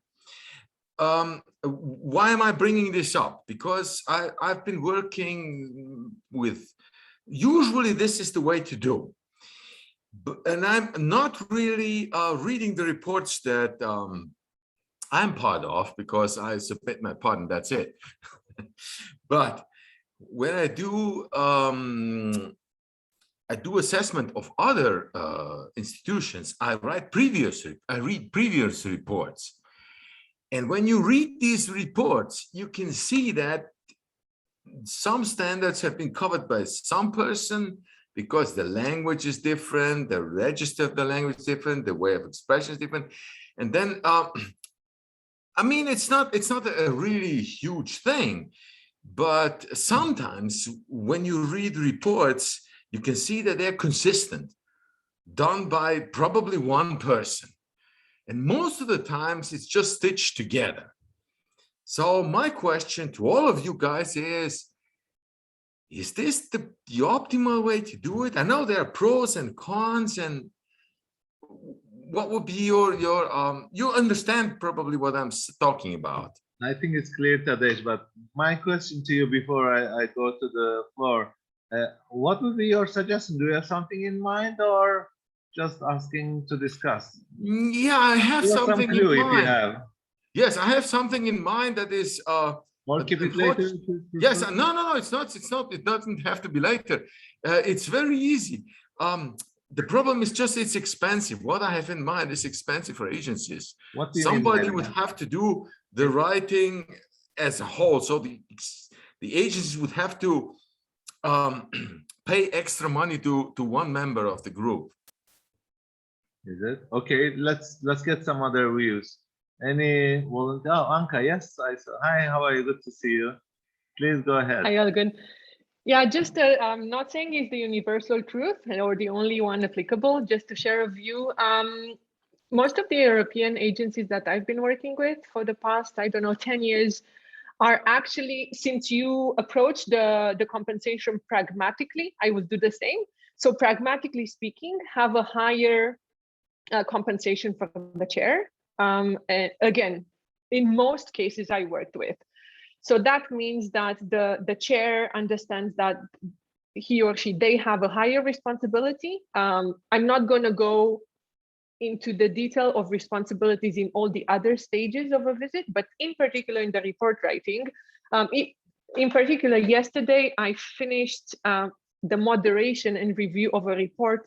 1 week is spent into that to make sure that there is a consistent tone, that there is a moderation, that it appears as if it is written by the same person and not just stitched together, to make sure that different sections do not overlap, contradict, or repeat each other. And then, even though you did mention that you send your part and then not read the rest, I actually usually go back to the panel and make sure that everyone has read each other's text for two purposes. On one hand, because the panel is basically the first QA filter in making sure that there are no inaccuracy or factual errors or unfair statements and so on. And on the other hand, because reports are collectively signed by the whole panel at the end of the day, so you're not accountable only for the part that you submitted, but for the whole content. So long story short, in my view and my previous experience, it is increased fee for the chair that has the responsibility to ensure consistency and to do the moderation of the report. I hope that makes sense. Thank you, Anka. Yeah, I think now I would like to give Nej, my dear friend and our panel chair, so I'm sure he has something to share with us. Hi, good to see you, Nej, please. Yeah, good to see you too, Holgun. In my opinion, this should be a shared task. That's why I stressed, if only there is a proposal for sharing the additional or predominant responsibility for certain aspects of evaluation, like standard-related topics. I think everyone's responsibility should be to read through the materials that are submitted and to get a whole picture and to read the final report and comment on it. I disagree that the chair should be expected even to have the whole and in-depth picture of everything that was submitted as well as gained during the interviews. In that case, in my opinion, the expert team could be one person, actually. I know it sounds crazy, but more people are also for, avoiding the contradictory information, for second checking and things like that. So in my opinion, it's a responsibility of every member to serve as a additional critical eye, besides only writing that 2 or 3 standards, and pay special attention to those. I see it simply as a peer review process that is internal. So we should be peer reviewers of each other's text and, add to the coherence of the text, avoid previously mentioned things that exclude one another and things like that. So in my opinion, if only there will be a double or triple or whatever additional payment for the group leader, it would not lead to better report. That's my opinion. Absolutely. It's too huge of work to be done that we could count only on in-depth insight into all the materials and all the standards by a single person. That's just my gut feeling. Yeah. Nice, thank you. I think this is a really different and understandable approach, and some of them I totally agree. Maybe Goran would like to say a few words from Anka experience and perspective. Any other counter argument or? Thank you, Olgun. I see that there's Peter and Stephen have their hands up. Oh, I didn't see that. Okay, so right after you, yeah, Stefan will carry on. Sorry, Stefan, I didn't see that. Okay, Goran, go ahead. Me, yes. Okay, thank you very much indeed. No problem. I think this is an interesting debate. I've chaired quite a large number of accreditation panels in quite a large number of different countries, usually involving international teams. So memberships drawn from a variety of different countries, some internal to the country involved and some external. When I've been a chair, I've always taken the view that I have the responsibility to ensure that the whole report is integrated and makes sense as a complete document. Of course, each and every member of a panel has to take responsibility for standing behind that report, and they need to sign it off. Unless you've got dissenting opinions, and of course that creates a further dynamic. And I've certainly chaired panels where I've had dissenting views. Sometimes those dissenting views have had to be incorporated within the body of the report. Sometimes those dissenting views have been argued out prior to the submission of the report. But where there isn't a dissenting view, it should be a holistic document. It should read, in my view, as if it comes from a single voice. But that doesn't mean to say that every part of the first draft of the report needs to be written by the chair. Indeed, I've always taken a contrary view. I think that it's right as a chair to allocate responsibilities to different panel members and then to ask them to produce first drafts of the report that reflect those responsibilities, having of course already discussed the panel's position before the writing process begins. But those are first drafts, and I have often edited those, and sometimes quite substantially, not least because you can get repetition otherwise, because different members of a panel will cover the same point. And for me, there is advantage in brevity in documentation in final reports. There is obviously the final reports need to be strongly evidence-based. That goes without saying. So any judgments must be able to be supported by what was revealed during the inspection and the judgments that the accreditors made during the accreditation process. But very, very lengthy documents, I think, are just counterproductive, actually. So there is something to be said for not allowing the document to grow like Topsy, for editing it to ensure that it represents a single voice, for editing it to avoid repetition. And you know, anybody who's ever written anything knows that you can edit successfully to make a document better, and often it's much shorter when it's improved in that way. So in a way, that's a sort of middle ground between the two perspectives that have been presented previously. I do think the responsibilities of the chair are quite onerous, and they are greater than the other panel members in all sorts of ways. And in most of the countries where I've inspected, that has been reflected both in the terms of reference for the chair and in the remuneration package that's offered as well. I hope that's helpful.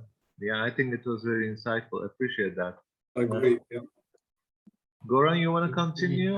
And then yes, well, Peter will follow up. Thank you. Thank you, Olgun. Indeed, I don't have much to add to Stephen's and Nate's views on this issue. What we observe in external reviews of agencies across the European higher education area is that it is indeed the ownership that matters of the panel and the peer review approach to preparing and finalizing the review report.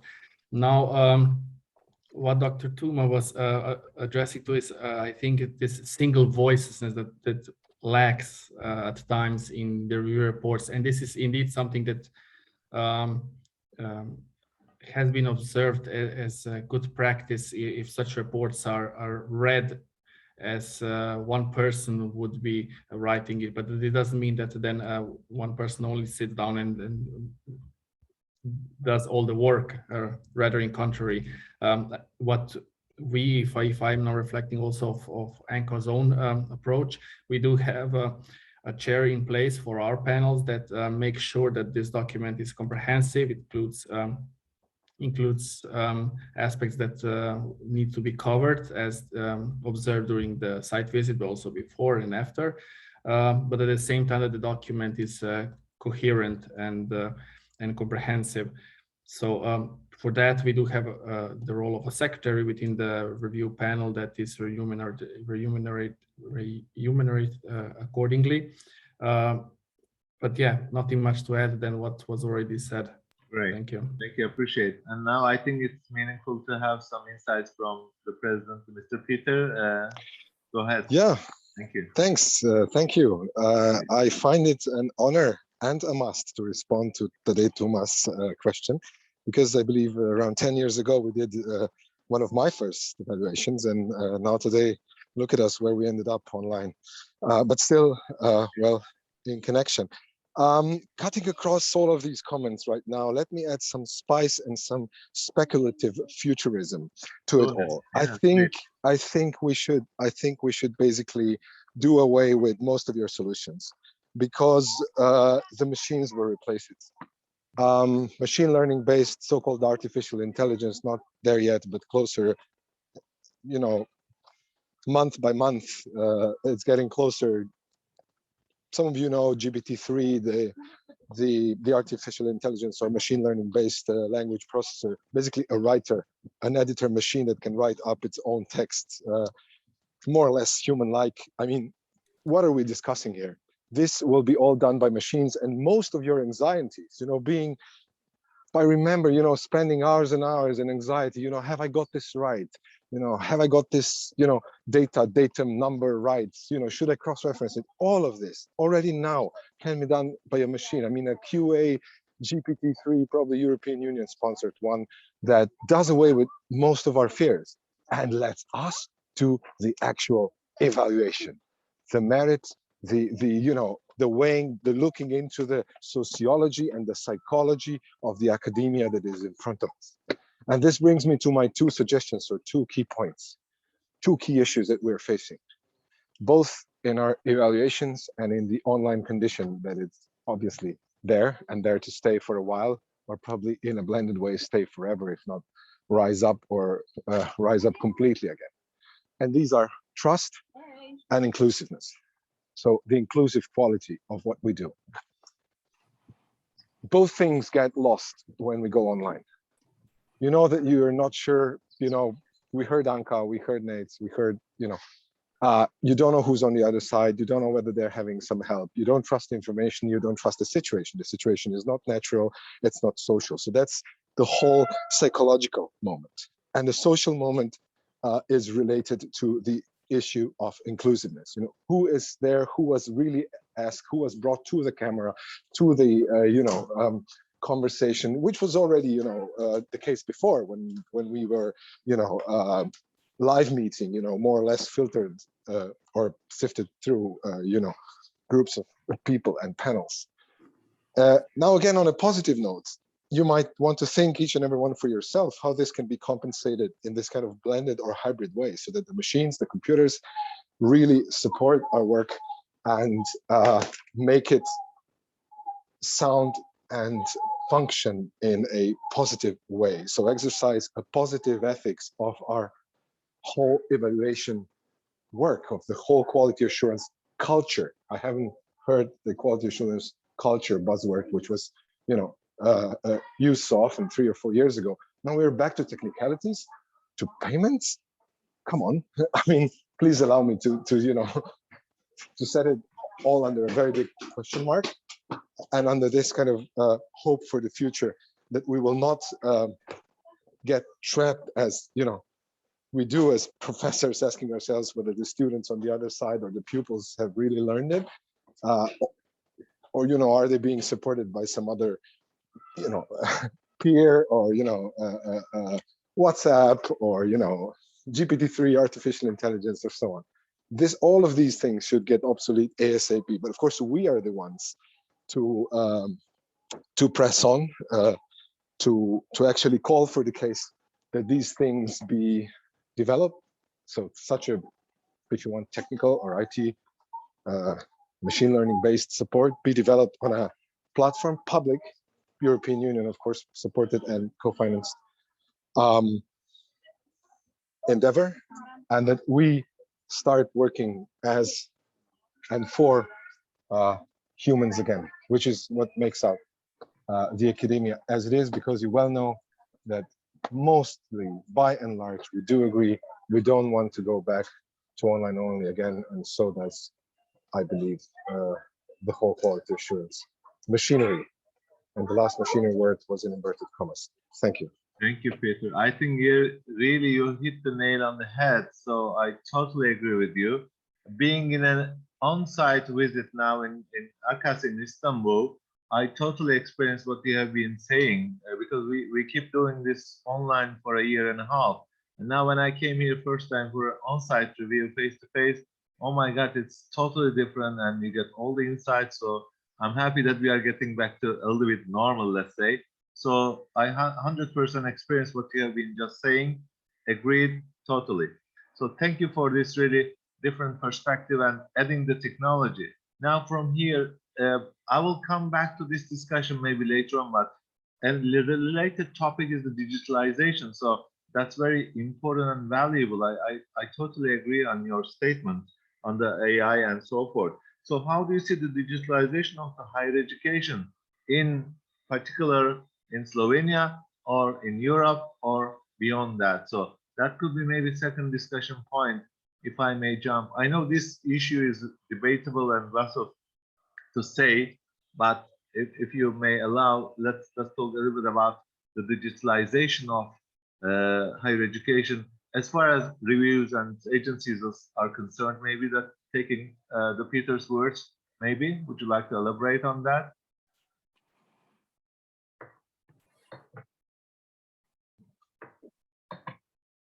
Do you have a certain person in mind to respond, or can I start here? Sure, please. Okay.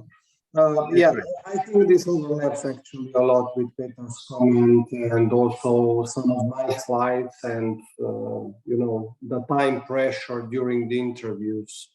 There is a huge, much larger potential in sight of optimization of the obligatory application components on one side and systemic solutions on the other side when it comes to digitalization and easy to use data that should be merged from, I don't know, scientific production to down to overlapping with the courses a certain professor is holding and things like that. You know, the guidelines should be used to get most out of the standardized application materials, and on the other side, the electronic tools the experts or the agency could better use to quickly get an insight like that.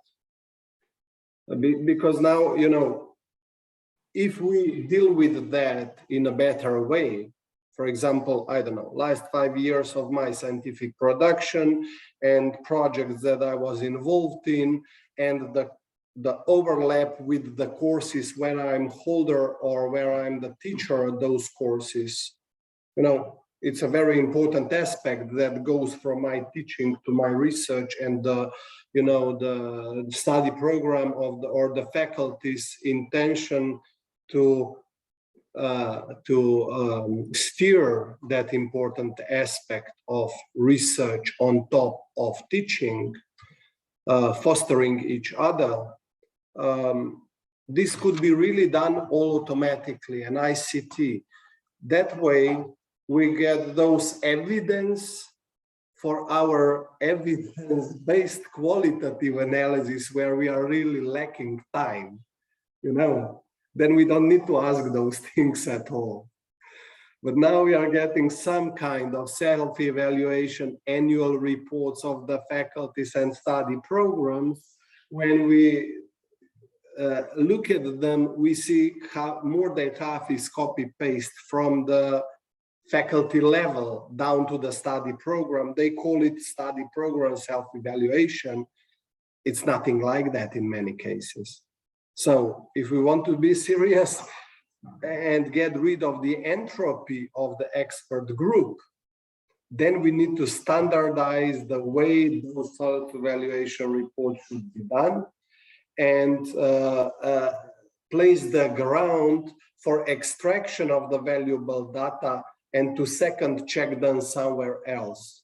To say, okay, this is evidence, this is self-report, their combination is ground for our, you know, interviews to go into more qualitative soft direction and to, you know, to get those complementary insight for the good of the highest quality possible report for re-accreditation. So I would say use most of technology possible to get those evidence-based things and to free up space and time for the things that can't be covered or is even danger to be covered automatically. And then it will be pleasure for the experts, and it will be best quality and product saying reports. Thank you, Nesh. Yeah, I think very meaningful, and absolutely I agree. Now I'm getting worried that maybe as agency expert or QA expert, we might be replaced by robots in the future with the AI and all this. So we have to be cautious on that, not to give our posts. So that's really interesting discussion, and the digitalization and the technology is really going crazy. So we have to get the advantage of using it rather than taking as a threat. I totally agree on that. Any other comments on this topic, ladies and gentlemen?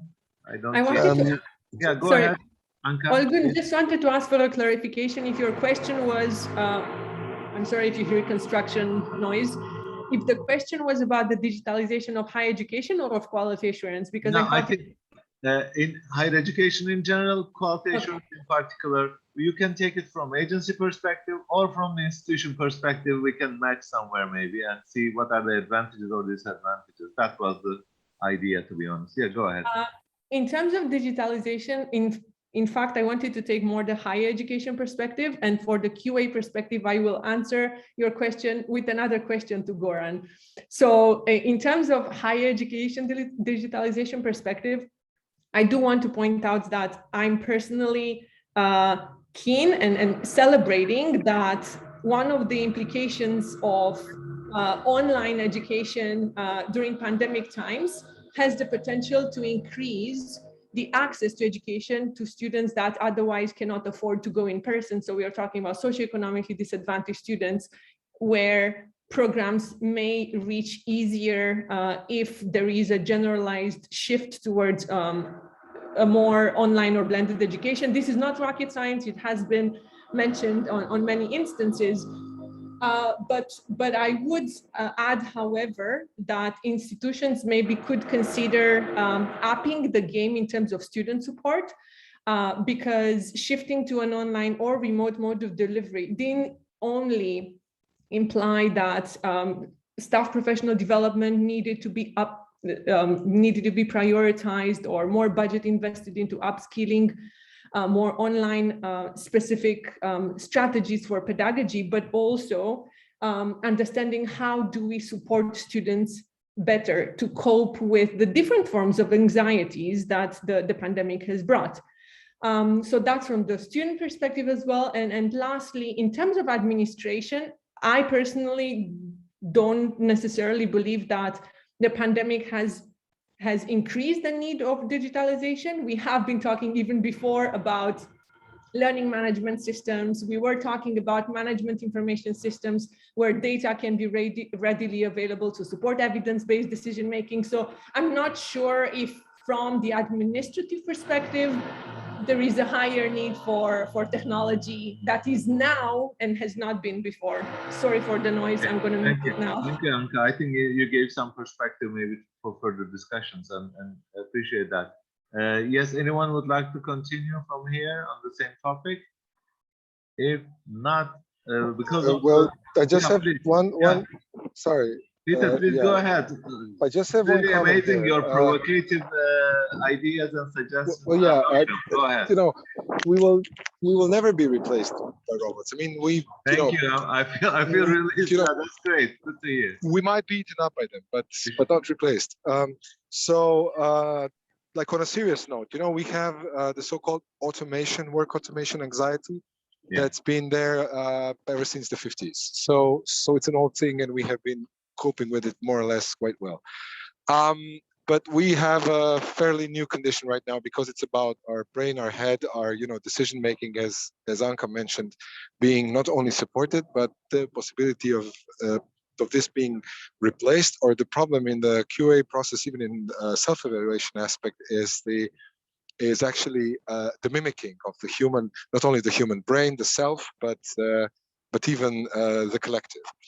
And that's one part of the comment. The other is, let's not forget about the certain disciplinary divide here. We are, and the quality assurance discourse is very comfortable within the social sciences, the management, the legal discourse realms, the natural sciences and technical sciences do quite well with it and around it. However, the humanities, by and large, maybe with the exception of linguistics or languages, and the arts, the creative disciplines, by and large, have a serious issue with it. And this is the other part of what I meant with inclusiveness, with inclusive quality. We have to take these people on board. They have to, start not really believing our religion, because, and by the way, we have to practice what we preach. Do we really all practice what we preach? Brackets closed. We have to get the entire academia on board, which includes, yes, students, as Anka said, with newly emerged anxieties, but also newly emerged skills, IT skills, AI, not only decision, but even creativity supported, learning supported solutions, which we could only dream of as students. They're at their hands. And yes, there's not a big digital or financial divide dividing them from using this and from benefiting this. And this brings a whole new set of issues. And there's hardly one single criterion or, European general guideline that touches upon this very important aspect. So that was basically point 3, and I was trying to comment and to respond transversally to everything that was said so far. Appreciate, thanks. You know why I said that this morning? There was on the news that in Japan they have now created a robot with emotions and feelings. So I was getting scared just because of that as well. So I think it's, as I said, going crazy. But yes, I agree with you that we will be safe, and we have to really integrate and get the benefit of the technology and digitalization. I think because of the lack of time, and I think we are getting a little bit tight, so with respect to all of your time, I would like to just come to towards the end of our discussions by saying that in, let's say, 2030 target for higher education and quality assurance, as far as the SDGs are concerned, that how the quality assurance agencies or the higher education institutions could integrate their works and efforts towards the sustainable development goals, and maybe to integrate with Europe or global level as well. Would you have a few comments and elaboration on this topic, and for the future perspectives and projections as well? That might be good for before we conclude the session. If I jump in, yeah, go on. Taking into account the variety of European higher education area, I can, and quality assurance agencies helping such area further develop. I know that there are several agencies that are trying to promote, or at least support higher education institutions in reaching these goals. Norway is quite Norwegian quality assurance agency is quite active in this. ACSUC, one of the Spanish agencies as well. So there's some positive wind to that, if I can say. Now, what we see more is that agencies are being rather reactive and trying to see what higher education institutions will do on that, but not pushing forward the agenda, because it is disputable to what extent they are managing to hear their stakeholders in what should be pushed forward as an agenda, if you wish, and what not. Goran, I think at this stage you could be the right person to direct this question. How about the updating or changing the ESG guidelines as per these SDGs and the digitalization in the near future from ENCA perspective? We discussed this earlier, but I just thought we could combine as well. Go ahead. That is a difficult question, Olga. I don't want to put you on the spot. Just discussing off the record, no problem. Yeah. No, we are actually applying for a project, that 2-year project that will go into depth into what aspects of European standards and guidelines should be changed. in this regard as well. Nothing much to promise here. You can imagine amount of stakeholders we need to take into account in making such standards then come true. But we'll see. So next 2 years are dedicated to test the fields and listen to everyone involved on the European level, but also on the national one, to see what are the expectations in this regard. Great, thank you very much. Any other thoughts, final thoughts and ideas, discussions? Do I have time for my question to Goran from earlier? Oh, yeah, repeat it again. Did we miss that? Sorry. What was it? If I had time for my question to Goran earlier, I think you did not necessarily refer to diversification in the sense of response to COVID, but I would still ask something about that. You are noting in the extended paper that you wrote about the diversification of the QA that QA is not a fast-paced environment. And that is true, but it needed to be in the given context. So my question is, from your overarching European umbrella, do you think that there is a likeliness for agencies to go back to the old model, or will continue to do part of the activities online, or blended or merged model will continue? Of course, now that several agencies got attached to cost effectiveness or accessibility of experts, well, even though you do have downsides in observing infrastructure or the ethical concerns I raised earlier. So where are we heading in terms of external QA approaches in Europe? Very good question, Anka. Actually, we are doing a separate research on that to see what's out there, what's happening, where's the human element as well that was raised today quite often. I would be rather careful in replying to this question in one way only.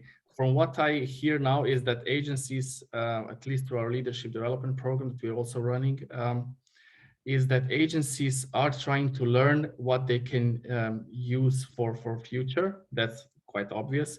But how it will reshape the organization as such to become rather more quickly or more responsive organization or forward-looking organization, it's still yet to be seen. I'm really sorry that I don't have more concrete answers. In a year time, by the end of June, I should have more of them, because we are studying different cases. Okay, thank you. I think now we are coming to the end. As I said, the time is really flying. So it was a fruitful discussion with really challenging and provocating topics, a lot to discuss and some food for thought.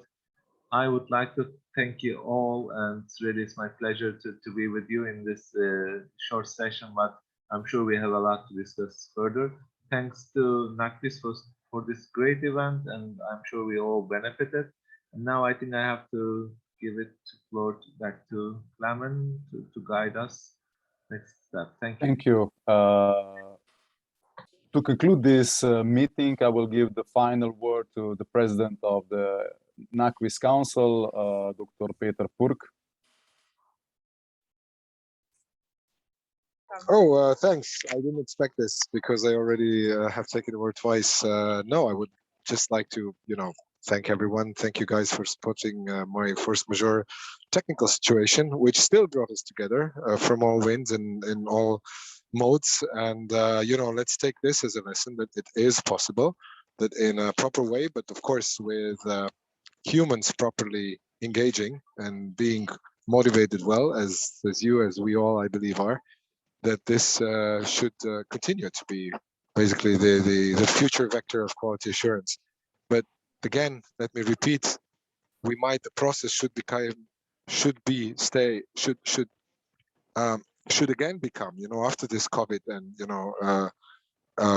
hyper online shock, critical partner to the other processes or to all of the stakeholders in an academic setting, in higher education scape, if you want, we should make sure that it, protects the weak ones or the minorities, if you want, the students, the lower level employed academics and other stuff, because this is how we will definitely score and, win the hearts of the people over. Otherwise, we will just continue or end up speaking to the management only if they don't get replaced by artificial intelligence. Anyways, and then I hope we don't want a dystopian scenario. The 45 plus will remember Police Academy 1 when the professor brings the tape player and plays his lecture, and then it soon ends up in tape recorders instead of students, and just machines being in the room without any human.